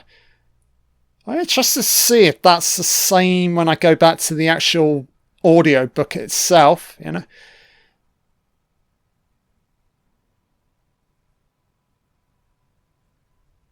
Yeah, I picked up the DVD on Amazon, guys. It cost me over £10. I can't believe I've never seen this. The box cover's amazing. It's like foregrounded Ben Mears, Rob Lowe. I see Donald Sutherland sort of like looming in the background. Then the graveyard, the crucifix. In a small town, evil spreads quickly. Based on the novel by Stephen King. Interesting. Good to also they are fucking kissing. I don't fucking care, man. I don't care for this girl, you know. I don't care if she gets fucking taken by any of the vampires. I do not care. I care more for Ben, because I'm guessing he's the protagonist, so you're sort of dialed in that way. So it's no element here of like the entire town locked in regards to what they're having to face. You know, a million miles away from like Storm of the Century. Way too many characters in the dark right now, you know. It's like the vampires are sort of, yeah, they're spreading. They're trying to take over, but it's trying to do it under the radar, isn't it? You know. So is she goth vampire or just goth? She's ripe and ready to transition, this girl. She's given up on her parents. Fucking vampires will love that, you know? You don't need... I'm your new parent. Oh yeah, Rogers. Time to kill off this guy, man. Getting pecked out. You're going to get pecked out by fucking... So that's weird fucking green... Those green element there on the door. What's that about? I want a seagull fucking massacre moment. Yeah, seagulls that are vampires. Fuck me, man. I mean, seagulls are bad enough, but like seagull fucking vampire humans. Oh my god. Rogers? Oh. Aye, so finally somebody's actually said out loud vampires. So, no, you're obviously aware of what it is, but no need or inclination to, I don't know, probably a local library somewhere, you know, read up on this shit. I mean, are they about to go and face it? These two, they just don't seem dialed in enough, you know. This is fucking me, man. Oh, crucifixes left, right, and fucking bam, wham, I am a crucifix. Garlic, holy water, steaks, silver, I know it's a different enemy, silver bullets. You know? Oh, so Father Callahan is an evil element, if I'm remembering right. I think this is the case. I think the father character's bad. It's starting to come back to me now. But what is the connection, though, between the father and fucking Richard Straker? I'm fascinated to see how this flows and these characters sort of like play off each other. So I'm guessing his church is all an act, you know. You know, crucifix propped up right, and then once you're inside, they're all upside down. That kind of, you know, playing that kind of hand, you know. Oh, Marjorie Taylor Greene. Oh my God, she's dead. Oh, he's in shock. Took her to be, I don't know. Oh, look at the crucifix. Yeah. You're not entirely sure. She's holding a crucifix, bathed in black. I don't know, I'm not so sure. So I don't think we're getting any cameos here from Stephen King. Yeah, I don't know. I think his involvement in this adaptation is pretty much next to nothing from what I can tell. Because they didn't even get him to do the teleplay, you know. I know King did the teleplay for The Stand. Obviously, Storm of the Century is a little bit different. That was actually written for TV. So maybe that's so it's a Peter. What have I got written down here? Filardi is the screenwriter or adaptationist, teleplayer, you know.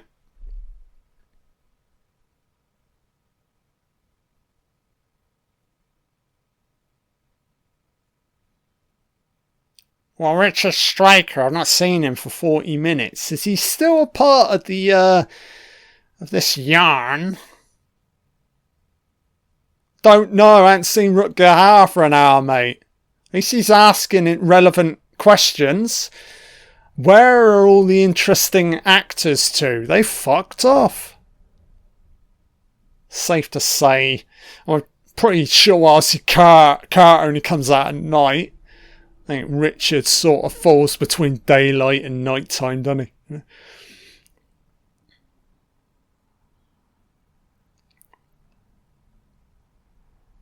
I'm going to pin it on him.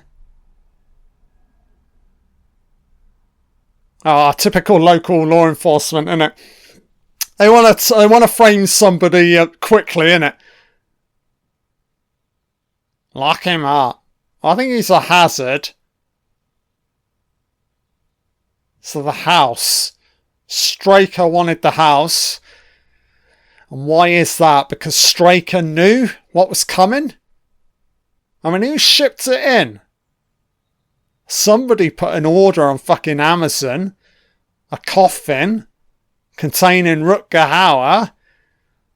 I'm guessing it's either Straker or fucking Father Callahan, you know? I seriously need to get Andre Braugher out of this fucking bed. Yeah, look at the priest now. You can tell he's dark. They're doing a great job here with his rosary cheeks. Yeah, upside down, vampire law. He's laughing, smirking. He knows what's going on. Yeah, so I've got to say the actor, I don't know the actor here. I recognise the face. The guy playing Father Callahan, very good. Ominous. Under the surface. sense of menace, you know.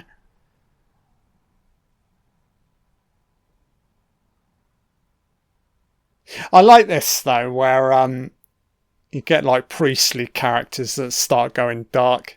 You had it in Clive Barker did it brilliantly in Rawhead Rex. That's a guilty pleasure of mine, guys. Check it out. The short story's very good. Much better than the movie. The movie's still a lot of fun, you know. Bit of a childhood favourite. Yeah, but I remember the priest guy in Rawhead Rex, really. Once he becomes aware of the menace, the monster, he really, like, starts to, like, celebrate it, you know. Worship it, you know. Doesn't try to fight it. He wants the power. It's all like, you know what this priest guy is? He wants probably wants to become eternal, innit, you know.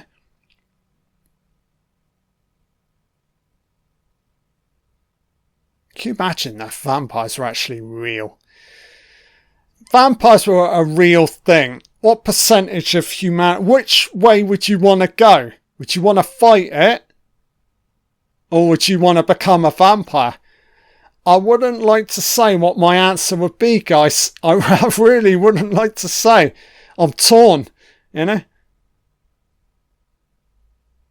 I know you choose the dark pathway, but it's eternal life. I know you can technically still get killed, but eternal life, better perception, you're stronger, better movement, you can shapeshift, you know. Versus what? I remain human and I do the morally right thing by taking them all out. I don't know, man. I don't know which pathway I choose. I kind of feel like I would be like, yeah, let's go. Let's become a vampire. Why not? It really depends how I feel within the moment regarding the human race, you know. I mean, certainly the week we've just been through regarding Charlie Kerr, I'm definitely choosing to become a vampire. Fucking go after all those transgendered fucking... Well, no, because I don't want them to transition into vampirism, you know. I'd just fucking wipe them out. I wouldn't bite them, I'd just kill them for real, you know. And that's not me pointing the finger at all transgendered types. I'm talking about the trans Tifa types, you know. The domestic terrorists, the pill poppers, the gun-toting gun shooters, you know.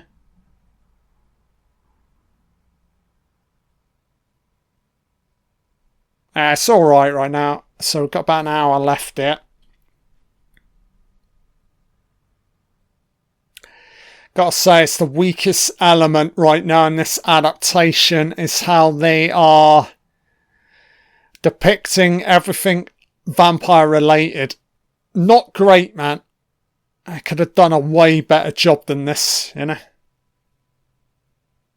I think the problem is they've committed more to CGI versus like practical, you know. It's crazy, man, because if you see a lot of like the vampire effects in like, referring back to like 1980s like vampire, look at like Lost Boys. It's fucking amazing, man, how they depict the vampires, you know. It's all practical, it's all in camera. Why wouldn't you want to just do it that way, you know? Oh, I love this house, man. So here, this all looks like a real location. God knows who fucking lives here for real. I'd love to live somewhere like this, man. Fucking, you really go to town with being like completely antisocial, you know. I'd play up to it though. Fucking gargoyles and statues. You know, the driveway, the pathway leading up to the house itself, you know. I put a fake fucking mother figurine in the window. Starts spinning out. The postman delivers my fucking mail and he looks upwards. A fucking scrawny looking woman looking out the window. Fucking amazing, man. I'd hire like a deranged butler as well. So when the postman, he knocks on you fucking answer the door, the fucking deranged fucking butler. Oh yeah, oh thank you for delivering my mail. So this kid, I thought he was going to go full-blown Laurie Strode and start fighting back, but I'm not entirely sure now. So they all need to get together, man.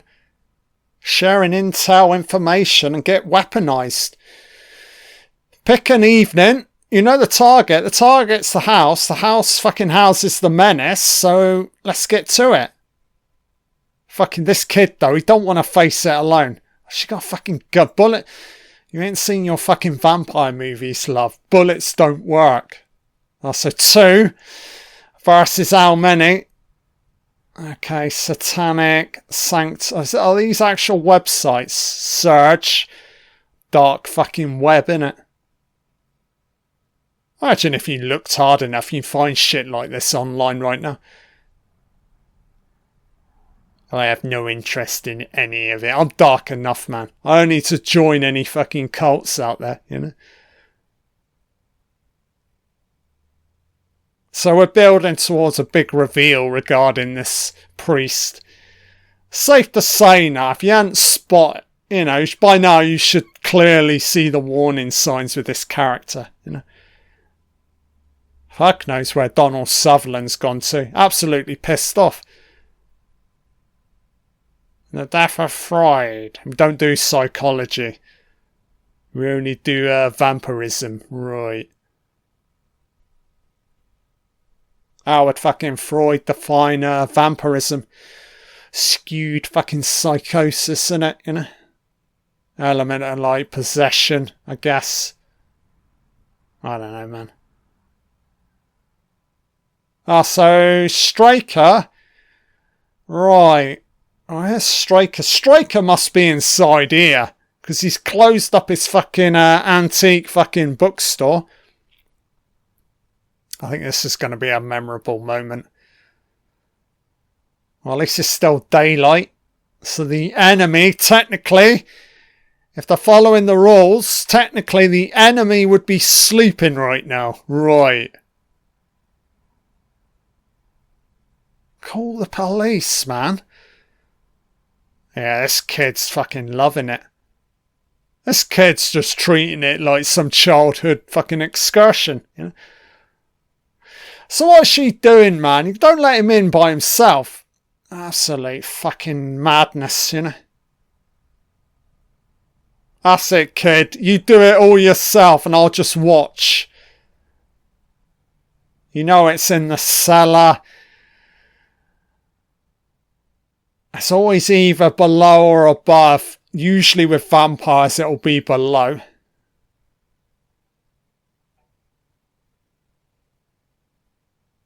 Barlow. So it's like they're aware of Barlow. And it's completely ridiculous. Like, us, the audience, have seen Rutger for under a minute, and these characters are aware of this Kurt Barlow. I don't quite understand it. I can understand them being aware of other, like, newer vampires, but... Oh, yeah, Rutger. Oh, something's... Oh, it's a Straker. So... I think this Richard Straker character seems to be either a messenger or protector of the evil itself. I don't think he's out and out vampire. It would make sense because you want a guy who can move through like daylight, you know? Oh, Donald Sutherland, baby. So nice to see you back in this little masterpiece. It's so much better when Donald Sutherland's on screen right now. Absolutely scene chewing the shit out of this with his wide eyes. Donald should just look into the lens. Have you missed me, audience? You know? Don't. Oh yeah, do it.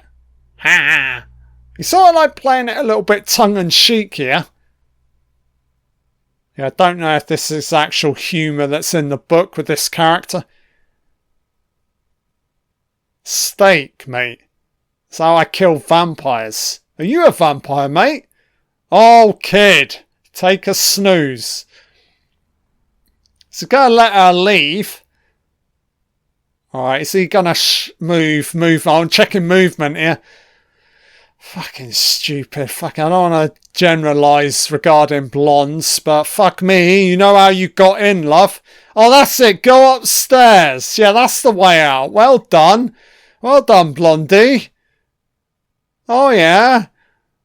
Choo-choo train. Donald's loving this right now. Cheekaboo. Peekaboo. Pretty boo. Don't deny it, Blondie. You love an older man. I don't think he's going to kill her. Tie her up more like, innit? So ridiculous. They were never going to get anywhere. So we're now... I don't know, are they waiting for a fucking Andre Braugher to get better before Matt and Ben team up, you know?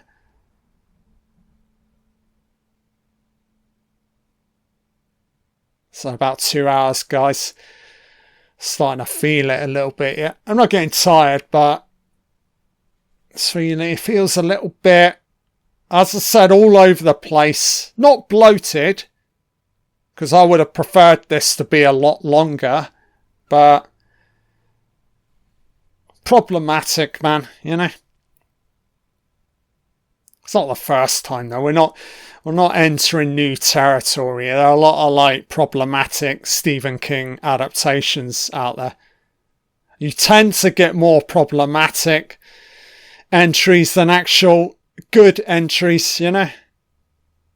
Don't get me wrong, there are some amazing adaptations, you know, like Stand By Me, Misery, Shawshank, all amazing. It's a little bit hit and miss. I love the 1990 miniseries, but the recent two-parted entry... Well, I hadn't even watched part 2. Oh, yeah, coming back on the slab. Probably good they get to see this, because I still think they're in a little bit of denial of what they ultimately are having to face, you know? Especially you see it. So that's better, actual vampire teeth. They're doing a shit job, though, with the makeup, man, on the face. The blackened eyes. Oh! Okay, that's cool with the teeth. I like it. Oh, he's done... Oh, no. Too much makeup on this girl. Fucking hell, man. Okay. So they're burning right... Oh, that's just fucking... I can't even explain that kill, man. Would they even fucking... Would a crucifix actually char out the entity and then it flies upwards trying to... What the fuck, man?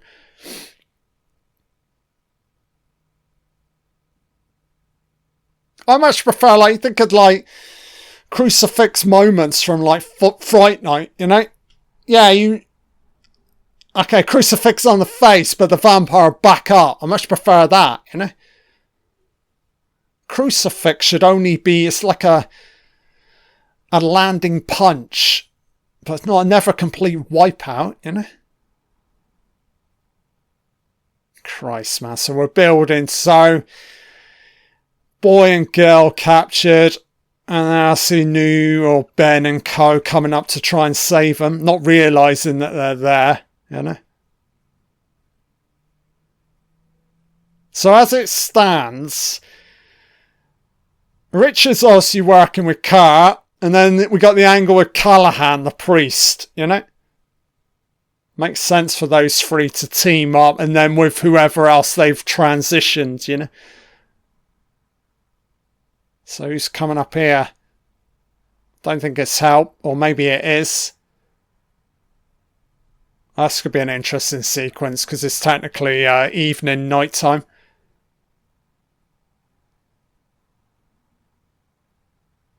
I feel like this moment should have come in a lot sooner regarding Ben and the house.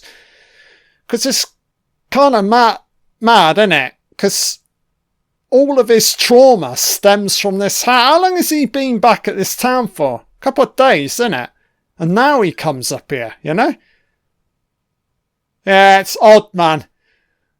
This layering in of the memory, a big overemphasis regarding the memory. And now he chooses to go up here. He waited. I guess, though, he maybe had to justify, I need to see some new escalation regarding the house. I don't know, man.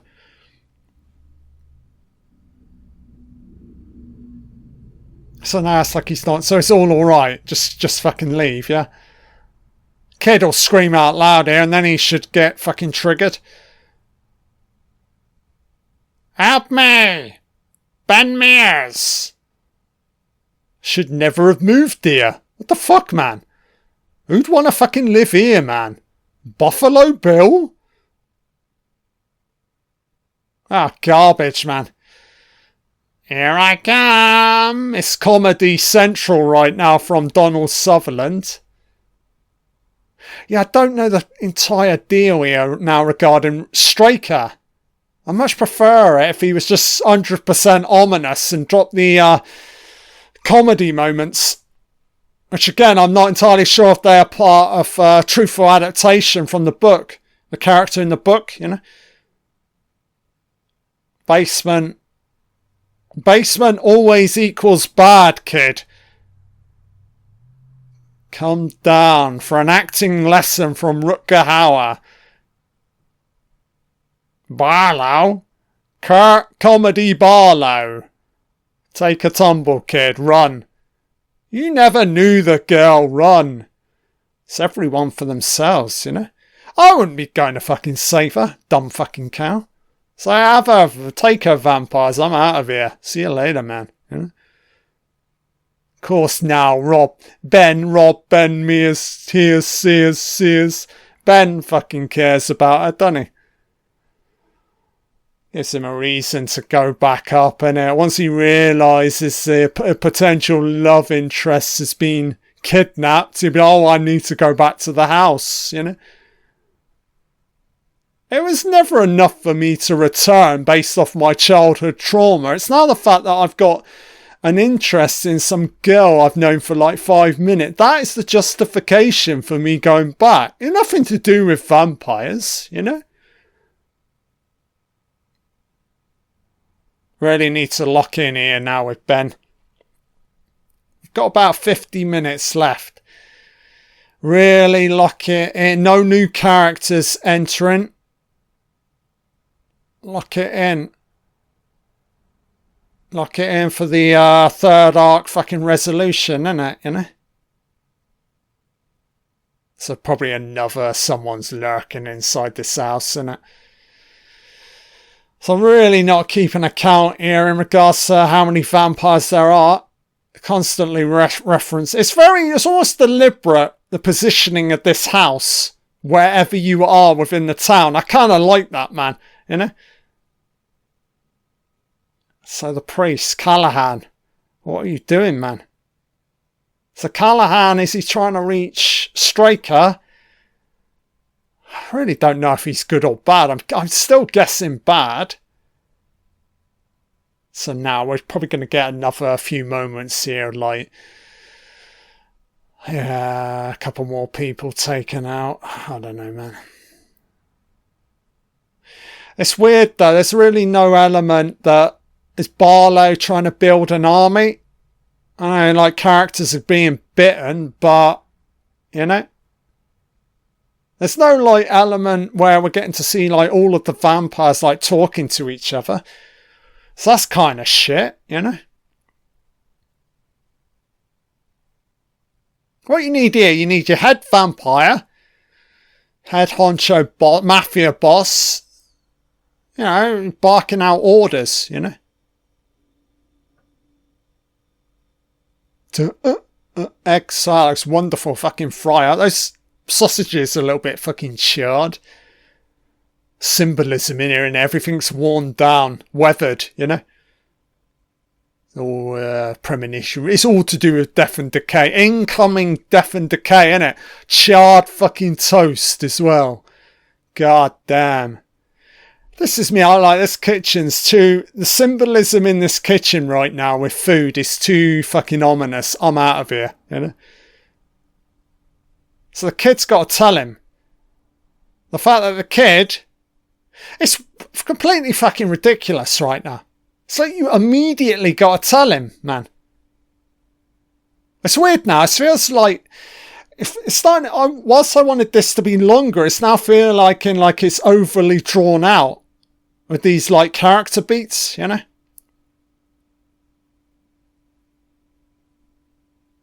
So I've got to go up.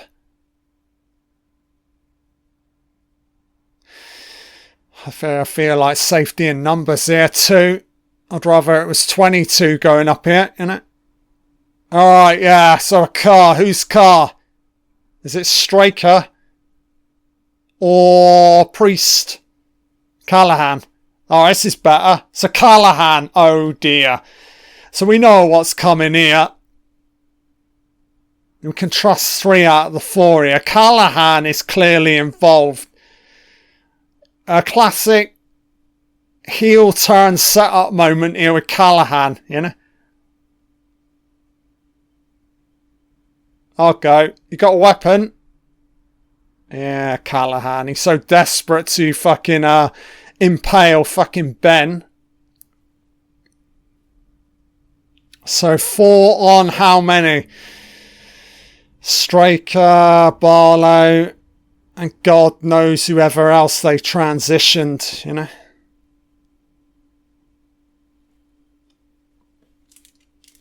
So a little bit early for this to be the finale.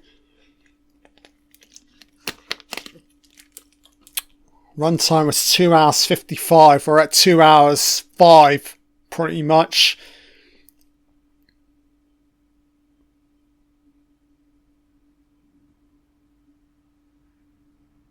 Yeah, I'd like, go on, Father Callahan, man of faith, you can go in first. Shut up, you fucking liar. This is your fucking holiday. He's been here multiple times. Look. Oh, yeah, knock, knock. Ben's like, I'm bursting in. What, they're vampires. They should be sleeping.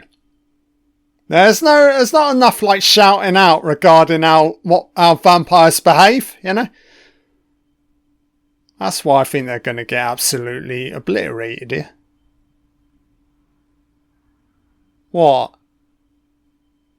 Dripping sound of water. That's a little bit different. Mike Flanagan's haunting house up on the hill. Interior. Very nice. Why are they going up? You know it's down below, man. Unless there's anybody upstairs sort of like in half transitioning phase. Chained to the bed. Okay, so we need this moment in regards to him. He wanted to go upstairs because of the memory from his childhood. So that makes sense. That justifies this. So flashing back. We get that's the room where the guy hung himself. So what does this actually have to do with, I don't know, state of play right now? Oh, blood from above.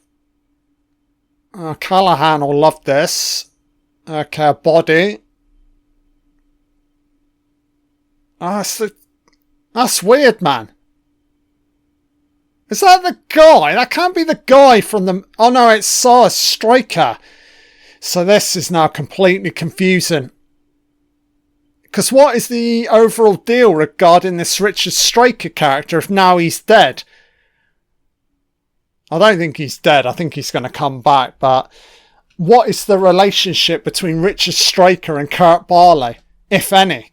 Because it's kind of weird, Richard Straker staying in this house, looking like a potential protector character for this Kurt Barley, you know? Yeah, that's completely fucking odd. So she probably hasn't been bitten, maybe not. La la la, where are the coffins to? Bodies. About to come back, innit? So they just sort of like grab a spot, innit? Rutger's like, there's only one coffin and I get to use it.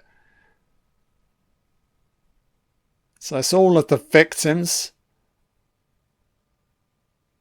Let me guess, the moment he stakes this fucking kid, it's just going to explode. I don't know regarding Callahan right now. Callahan's almost justifying not doing it. Hence he may be evil. Don't hesitate. Don't blink. Do it. Yeah, don't get emotional. Fucking undead, man. Oh, but that'll trigger the rest of them, won't it? Right. Yeah, not the best vampire death scene. Too much spin on, then it explodes. I hate when vampires fucking explode. I like it when you're sort of like fleshifying, burning out. But it's when they kind of like black singed out. You know, charcoaled out. Kind of ridiculous, man. You know? It's becoming more labyrinth-like down below, innit? Of course, Rutger. He got good fucking security, his old Rutger Hauer. So this has ultimately got to be his coffin.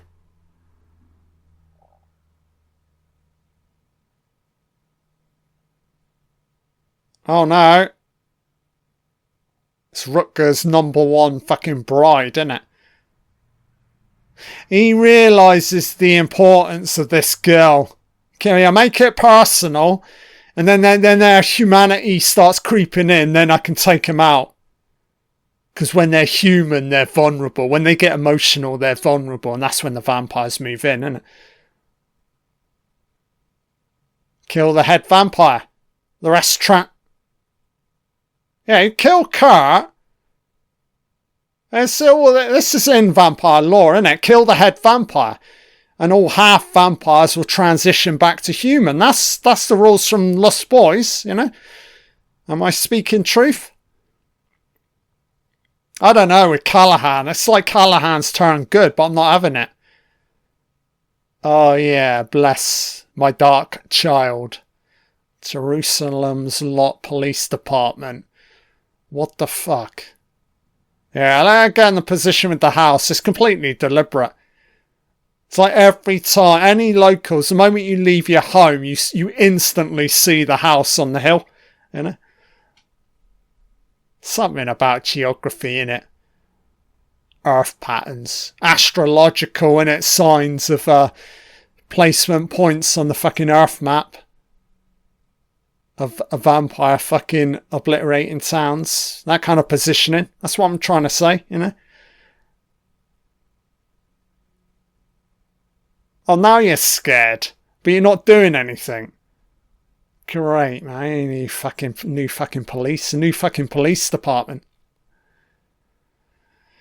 Oh, right. Shifteroo. Assault on church precinct in Salem's Lot. Finale. Sign me up.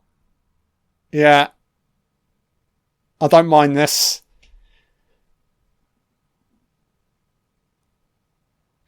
Do you know what? I don't remember any of this in regards to the any of these moments compared to the original. Absolutely. I ain't seen the 1979 TV movie since I was a kid. So none of this is coming back. I mean, ultimately, this is the first time watching, guys, but yeah, I really don't remember any of these moments. And as I said, I've read the book when I was a kid and obviously saw the TV movie, so I don't know, maybe at some point I'll go back to the TV movie as well, 1979. But I think the best thing I can do post watching this is obviously go right through the audio book, you know.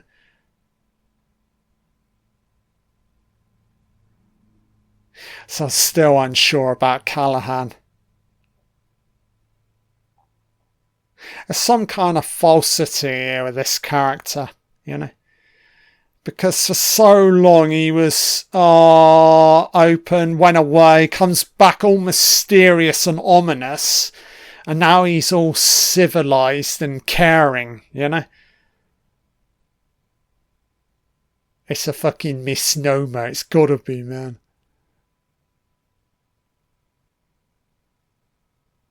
confession. Why should you fucking care? So I don't know if they're going to come to this church or not. As I said, there's just not enough right now in regards to Kurt Barlow.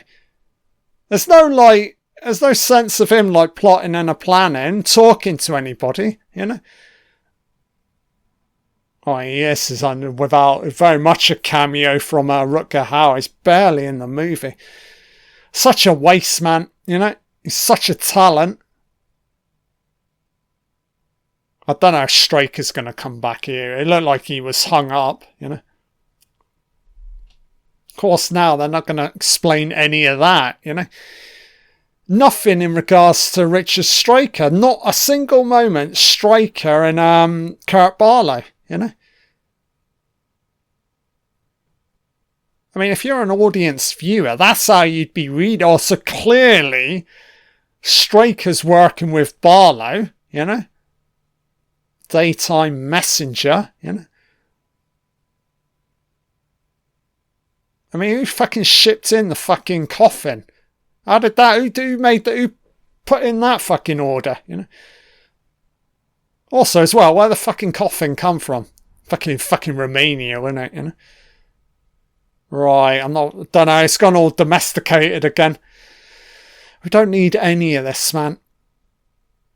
The internal politics between locals is fucking something a little bit more darker circulating right now, people, you know. Somebody needs to trigger a town meeting like in Storm of the Century. Get everybody up to fucking speed, you know. The kid. It's a little like caravan area, I'm guessing. Cheaper way of living, I'm guessing, if you're not maybe working all the time. I don't know how it fucking works. Kind of like it if you want to go a little bit more creepy, isolated, you know. I'm all for that. Oh look, it's Antiva. Can't reveal their faces. What's that about? Well, clearly this guy's all DEI. Oh, he's weaponised as well, look. It's so easy to spot, man. Oh, what? Who's this woman? It's Susie Wiles. We're in the Oval Office. J.D. Vance is just given birth. Well, he ain't given birth. You got new... Usha Vance. Just given birth. Right, back to this. Alright, fucking get this guy out. It's like Andre Braugher. It's probably I get to my entire performance sat in a hospital bed, you know. Still having to deal out or dish out a lot of like substantial dialogue. So fucking hell, guys. Still got half hour left here. I'm struggling now. You know.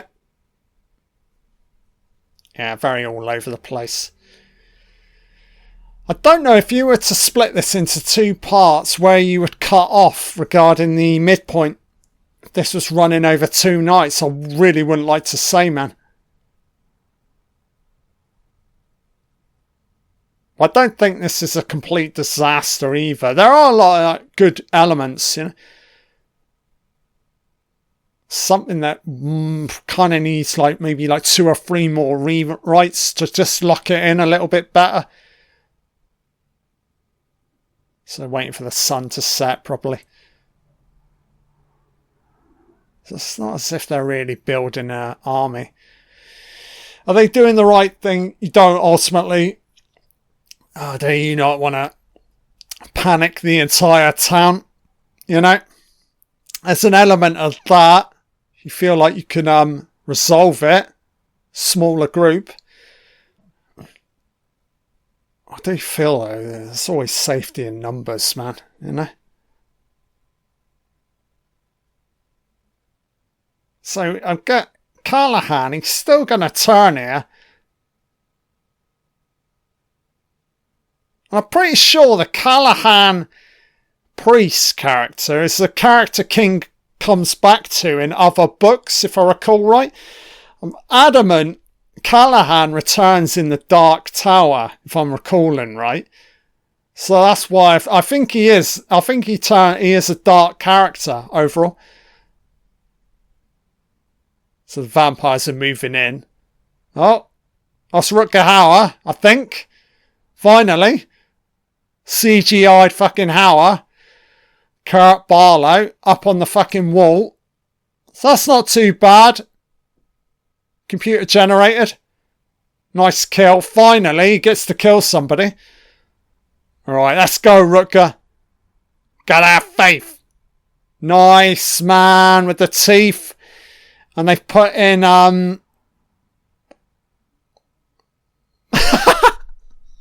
awful dialogue. Yeah, he's got some vampire contacts in, hasn't he? I gotta say, the look's pretty good. He looks like a vampire. And I like it. It's all practical. Yeah, I don't know regarding Callahan. Maybe he is good. I feel like they could have done a way better job here with Callahan. Because I always feel like they misled the audience with this character. So here, I'm just rooting for Kurt Barlow to kill the priest, man. It's because I love Rutger Hauer. Yeah, this is nice. Nice moments, nice dialogue. Kneel, Father. Embrace evil. Confide in me. It's all about endless fucking flesh play. Little nip over lunch. Why do I feel like Rutger Hauer's ad-libbing here? Rutger's like, I'm not going to follow Stephen King's fucking original text. Fuck that crap. Comedy hour, innit, Rutger? Yeah, Rutger's not a million miles away from the character he played in the Buffy TV movie. Hokey pokey, eh? Oh, transitioning, okay. So Callahan's getting turned. So if he consumes this blood, yeah, how does that work? So you don't get bitten, but you drink vampire blood. If I recall right from Lost Boys, that's a triggering point with Mikael, isn't it? In regards to like full transformation or transitioning, you know? Yeah, I think... Yeah, I don't know. Fates are black. So Callahan... Probably about to come back. Oh, here we go with the fucking interior church. Amazing with the candles. Okay, this is pretty awesome.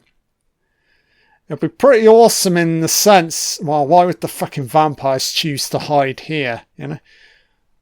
You know, it's ultimately going to be slightly put off with the Jesus symbolism and all of the crosses, you know?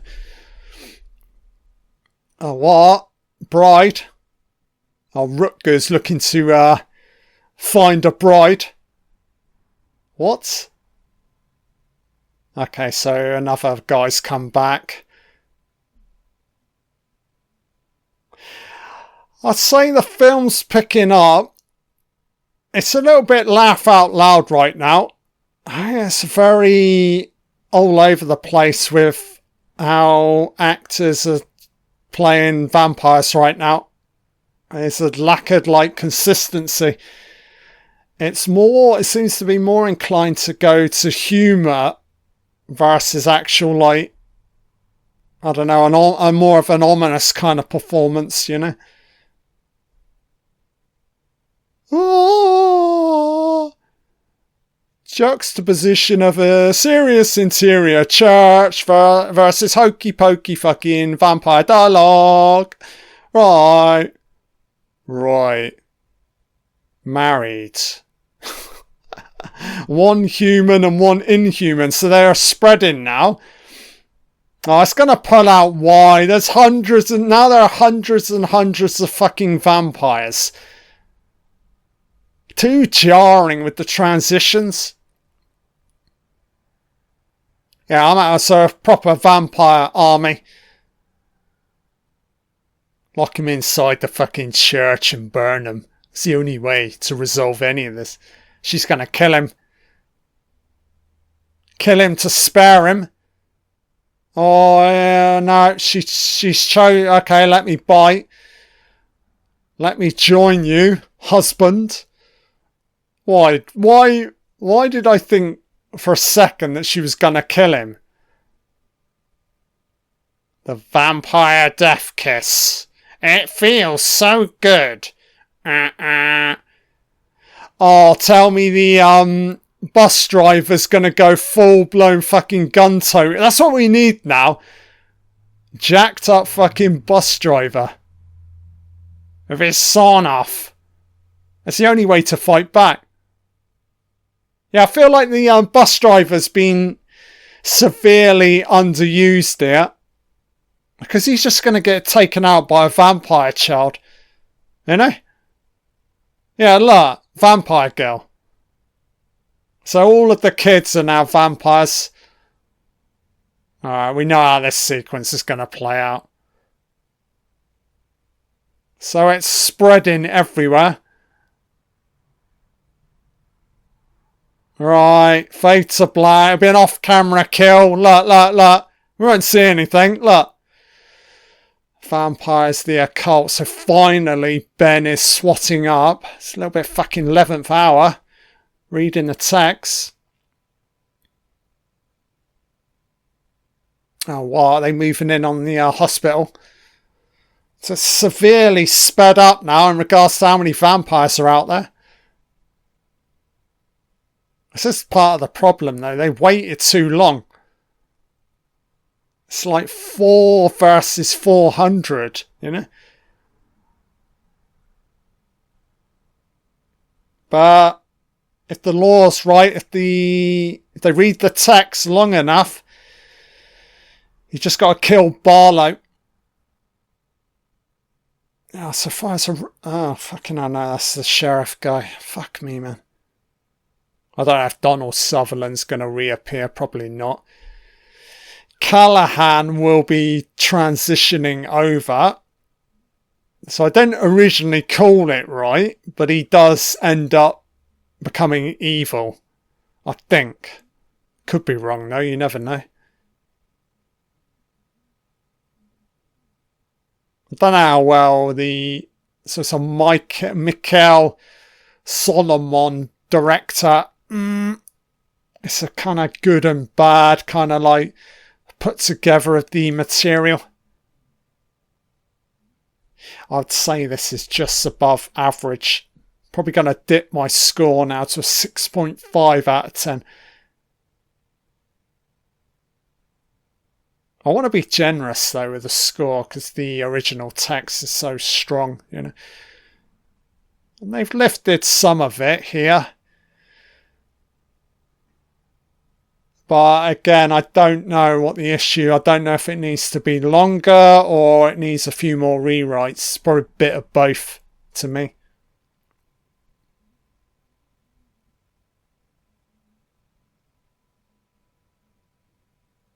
Oh, that's so obvious. Question is, you got to get to him. I don't know if Kurt Barlow, from the way Rutger Hauer's played the character, if he feels like his life's threatened in any way. I don't know, man. Probably just like feeling invincible.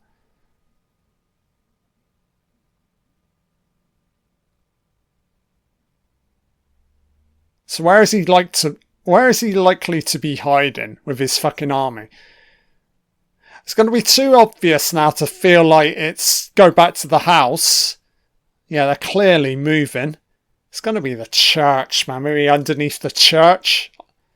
I don't know, man. So is it all on these 4? There's no one left. Everybody's transitioned, you know. So it's like 4 Republicans versus 400 wokesters. Leftist fucking wokesters, you know? Yeah, like, easy enough to spot, lads, you know? Just look for the suicidal look. Coloured hair. Also like facial jewellery. Smelly breath. you know? Pill popping, heavily animated with hand gestures, easy to spot, lads, you know? Numbers mean nothing right now. These 4 fucking Republicans with their logic, with their rationale. Believers of God as well. That's got to count for something. It's all for Charlie, lads. All for Charlie. We've got to fight back. They're out of control. They went from fucking transgenderism to fucking suicidal vampires. What the fuck? What the fucking hell? Kid is like, I don't need a family. I'm sliced. He's Arnold right now, this kid. Jacked up. My mother didn't step up. She transitioned. He's filing for he's divorcing his fucking parents. That's what he needs to do. Get out, kid. It's that realisation, Republican kid, and your fucking family, your parents fucking leftists. You know, it's that kind of like devastating realisation, you know, that you need to get weaponised. I've got a lawful weaponisation. It's lawful kind of fight back, you know? As Stephen Crowder said, it's got to be lawful. If we're going to fight back, it's lawful. But if you see him coming, if you see him baring teeth, you've got to fight, man. You know? We know he's a monster. I've known he was a monster for 2 fucking hours, Ben. You got time to be hearing your slow fucking realisation of the situation at play, you know? So we've got the sheriff on board. They need to fucking recruit the fucking bus driver, man. I feel like he'd be fucking send him in, suicide run, you know? Well, he's fucking dead, and what am I saying? He just got fucking wiped out. So he's going to be a fucking vampire, isn't he? Sorry, I totally just forgot that moment where he got fucking raped in his fucking yellow bus by fucking school children, you know? Oh, Callahan, so now he's dark. Look, but he still looks the same. He's been behaving like this from the get-go, so it's very, very confusing, this overall performance. It's not on the actors, brilliant, but I don't know, with Callahan in the actual book itself versus this adaptation, I'm going to have to get into it at a later date to figure out what King was going for here. Why? Oh, great. Oh, now we're fucked. It's medicine with the voice. So, Matt is dead. White on black. No time for any, like, racial justification here. Kind of weird, man. You've got to be wondering, to kill him for real, and is he a vampire or not? He didn't choose to bite him. It's an outright kill. Maybe Kurt Barlow realised fucking Matt was the brains behind the fight back, so you just got to kill him for real, you know? I kind of feel like it's a full-blown evacuation, guys. Let's just forget about this town, drive away, you know? It never existed, you know? What you gotta think, though, is this shit's gonna fucking spread like zombies, you know? They won't, you know, the vampires take over the town. They'll still move to another town, you know?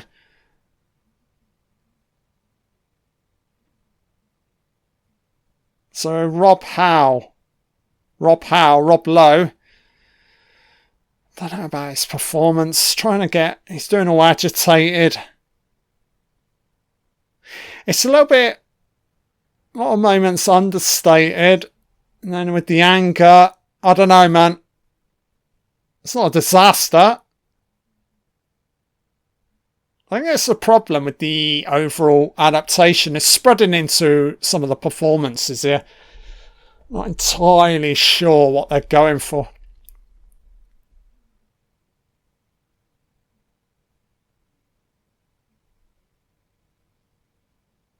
All you need to fucking do, you fucking bells, is pick fucking weapons, you know? You're gonna outthink... Right, maybe a way of trapping them somewhere. There's always that.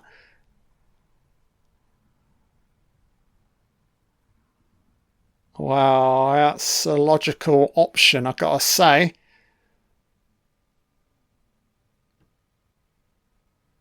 Well, I think it's going to be over, people, because we've got 20 minutes left. It's going to be reaching a finale pretty fucking soon.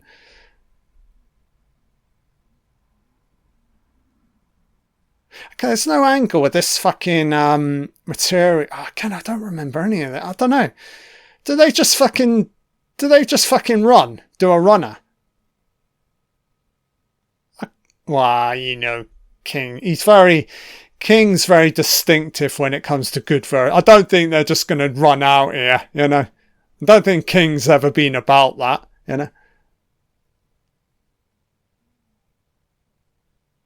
It's weird though, in like Storm of the Century, in a weird way you could argue that evil wins out in the end. It's very in the middle, you know. That's why it's such a good piece of material. If you haven't seen it, guys, Storm of the Century is wonderful, man. It's so good.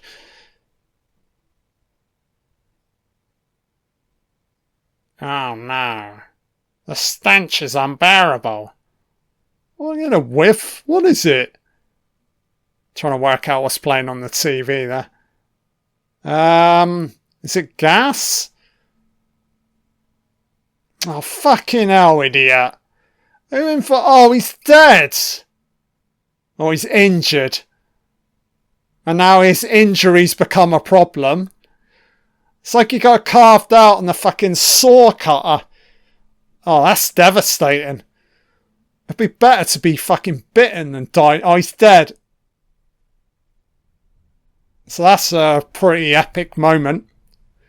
I'm guessing that is a moment from the book. It's got to be, man. Spectacular kill. Ooh. Oh, this fucking idiot. I didn't look downwards, you know. They cut the wood and rigged the fucking floor in, didn't it? So he'd fall through.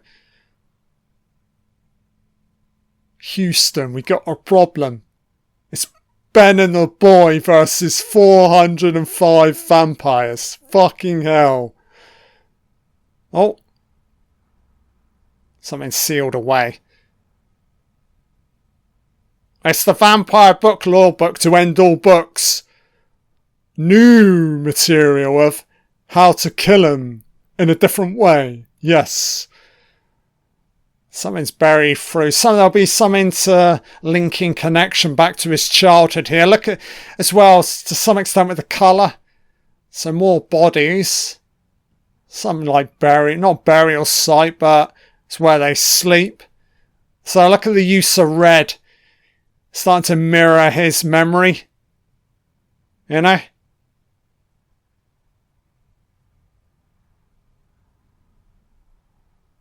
I've always wondered when characters enter the vampire lair and you hear them shout out loud, "Oh my god." Is it really time to be fucking It's time to be fucking staking people. In and out as quickly as possible. No hesitation. You know, it's empty. It's always going to be empty. Look. It's the girl, isn't it? Or it's a guy. Oh, it's Rutger Hauer. So it's Barlow. Kill the head vampire. Possessing the kid, isn't he? With the eye stare. Yeah, they're not taking him out that easily. He'll fling up some of his minions to grab him. And now the kid, yeah, like he got to the kid, didn't he? Hokey cokey. Surprised Barlow's not flinging upwards here to take out Ben. So we're cutting away. Fame. Why did we... Money. Women. What? Think. Another actor. I don't know. Rutger Hauer's getting a little bit hokey with this performance. Yeah, I don't know what it is. line dialogue delivery is a little bit weird. I don't know what to make of it. I don't know if it's the tone of Rutger's voice. Oh, fucking hell, man.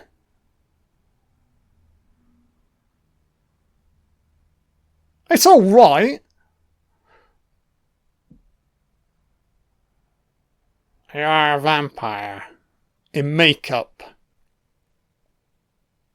Ah, great vampire teeth. So pierce right through. Okay, that's amazing. The vampire... Oh, now it's gone all CGI. It's a shame. The vampire teeth are so good. So this is ridiculous, man. This head vampire's got no protection. You know? Okay. Right. Die. Oh, and then everybody else that he ever touched. So a little bit of historical. It went a little bit samurai Japanese. Yeah, you wonder how long this guy's lived for. CGI is awful with the eyeballs popping out. That's horrendous, man. I gotta say, that's a shit fucking finale. Pretty confident to say that the book is a lot better, you know. I just find, now... Well, no, then, if the rules are correct, they should have all transitioned back to human. But what I don't get... He's the head vampire. Where's his fucking security to? That's unbelievable. He's more concerned about having a conversation with the guy, you know? Women, men, choose life, choose a job. Like he's reciting lines from Trainspotting. Oh, now you can kill me. The fuck? Oh. No, she should be alright. If the rules are correct, half vampire girl, you should be alright. I don't know, I'm not entirely sure here regarding the rules. Maybe, because is it different when it's men, replacement woman leader of the vampires? Is that an element? It's one of Dracula's brides. I don't know how it works.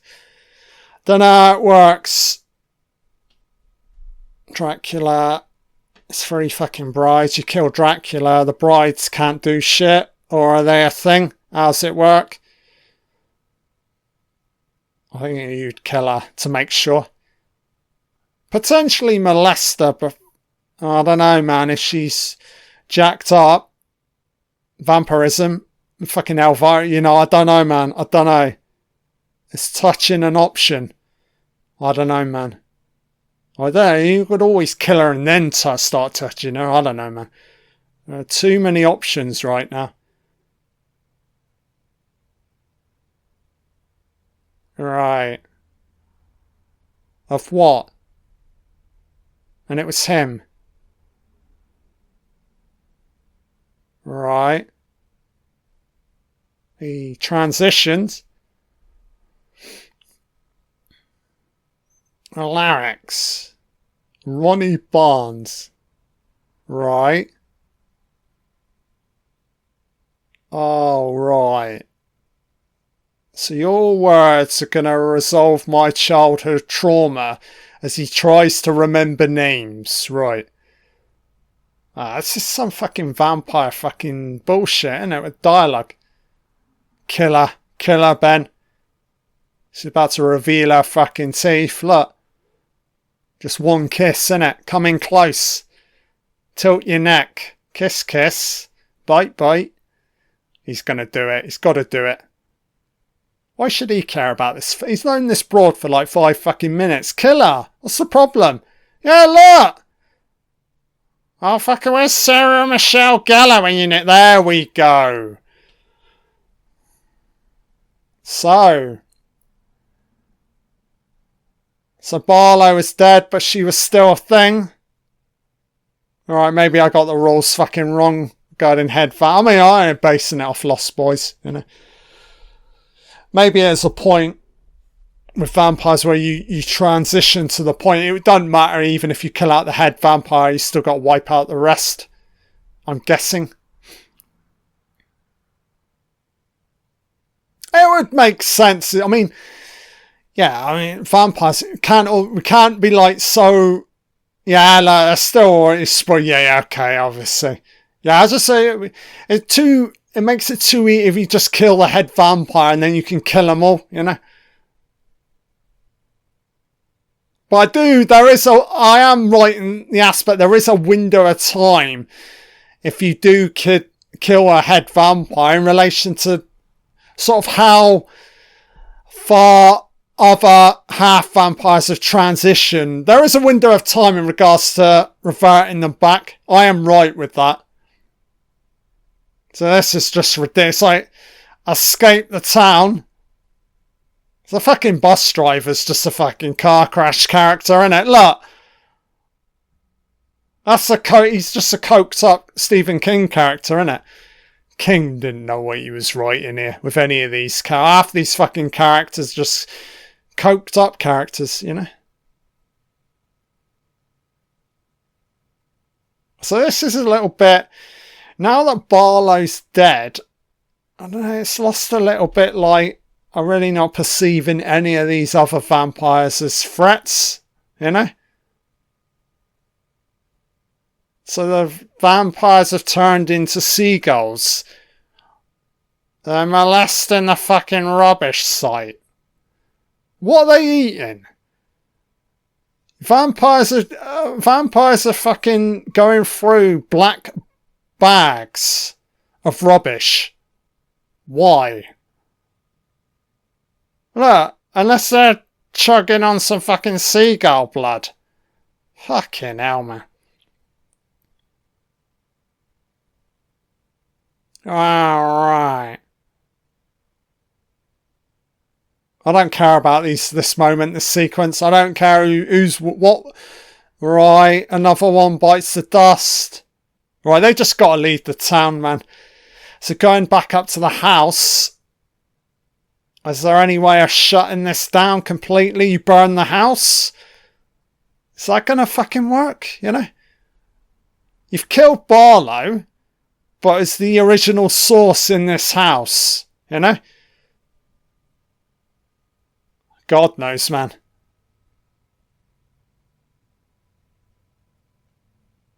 How far is he going to spread this fucking gasoline? Or would you only have to do a little bit at the bottom and then it's all going to light up, you know? I know there are, well, I say candles. Maybe there are candles elsewhere. That'll kind of help with the spreading of the fire. Look how quickly it went upstairs. Find that hard to believe, you know? And by the time they pull away, look, it'll be fully lit. Fuck me, man.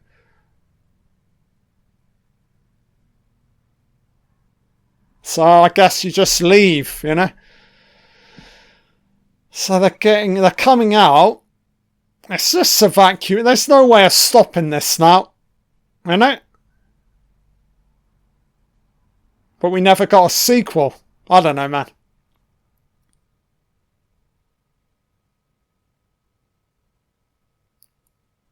Is it zombies or vampires, you can say?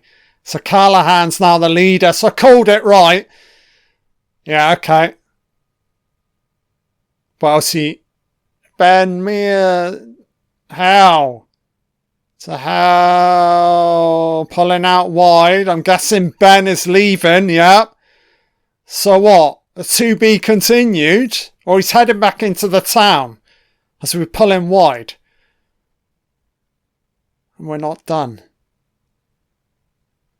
Oh, don't tell me fucking Matt is a lot. No, he's clearly dead. It's somebody else. So how's this thing gonna fucking end, man? The boy lived. Right. Oh, so this is Ben post everything that's just fucking happened. So maybe the opening with fucking Callahan is post everything we've just witnessed. So it's an epilogue. It's not a prologue, it's an epilogue. Callahan. Here we are. Here we are. Okay. I see what's happening now. It opens on the end. Then it goes back. Now we're back at the end. And we had a flashback as well with Ben. And the kid is transitioned. Don't know if King's going for a bit of ambiguity here with this ending. Bit of an even playing field with humans and vampires, you know.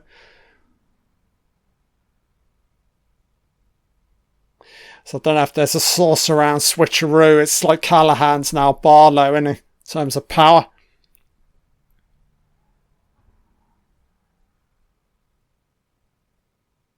So I technically did get it right regarding Callahan. I just got confused regarding timelines and order of events. So I don't know if the book opens in that way. I don't imagine it does. Pretty sure. Oh, so Ben died. Oh, did he? I don't know, man. Somebody at least bite the guy. Give him a chance, you know. So what, the kid continues the fucking mission? Somebody, Callahan's gonna live on, man. He has to live on. He comes back in the fucking Dark Tower, if I recall right. He's left. Okay. You don't want to go in there, boy. Did this guy get bitten? I can't. It's like this guy, this nurse guy, male nurse is protecting Callahan. Oh, he's letting him leave. Okay. Right. God bless. Fate of Black. Rob Lowe, dead or not. God knows what's happening. Pulling upwards. Biblical, innit? God shot. Oh, he's crossing over. He's in limbo now, but he can still narrate. How's that work? Maybe the afterlife's fucking real with, like, human narration, you know? You come back to your town and you got wiped out. Well done, Ben. So I think this is going to end here. There we have it. Okay. Interesting. Based on the novel by Stephen King. TNT presents. I think it's above average. I'll stick with my 6.5 out of 10. There are good elements. It's very, yeah, all over the place.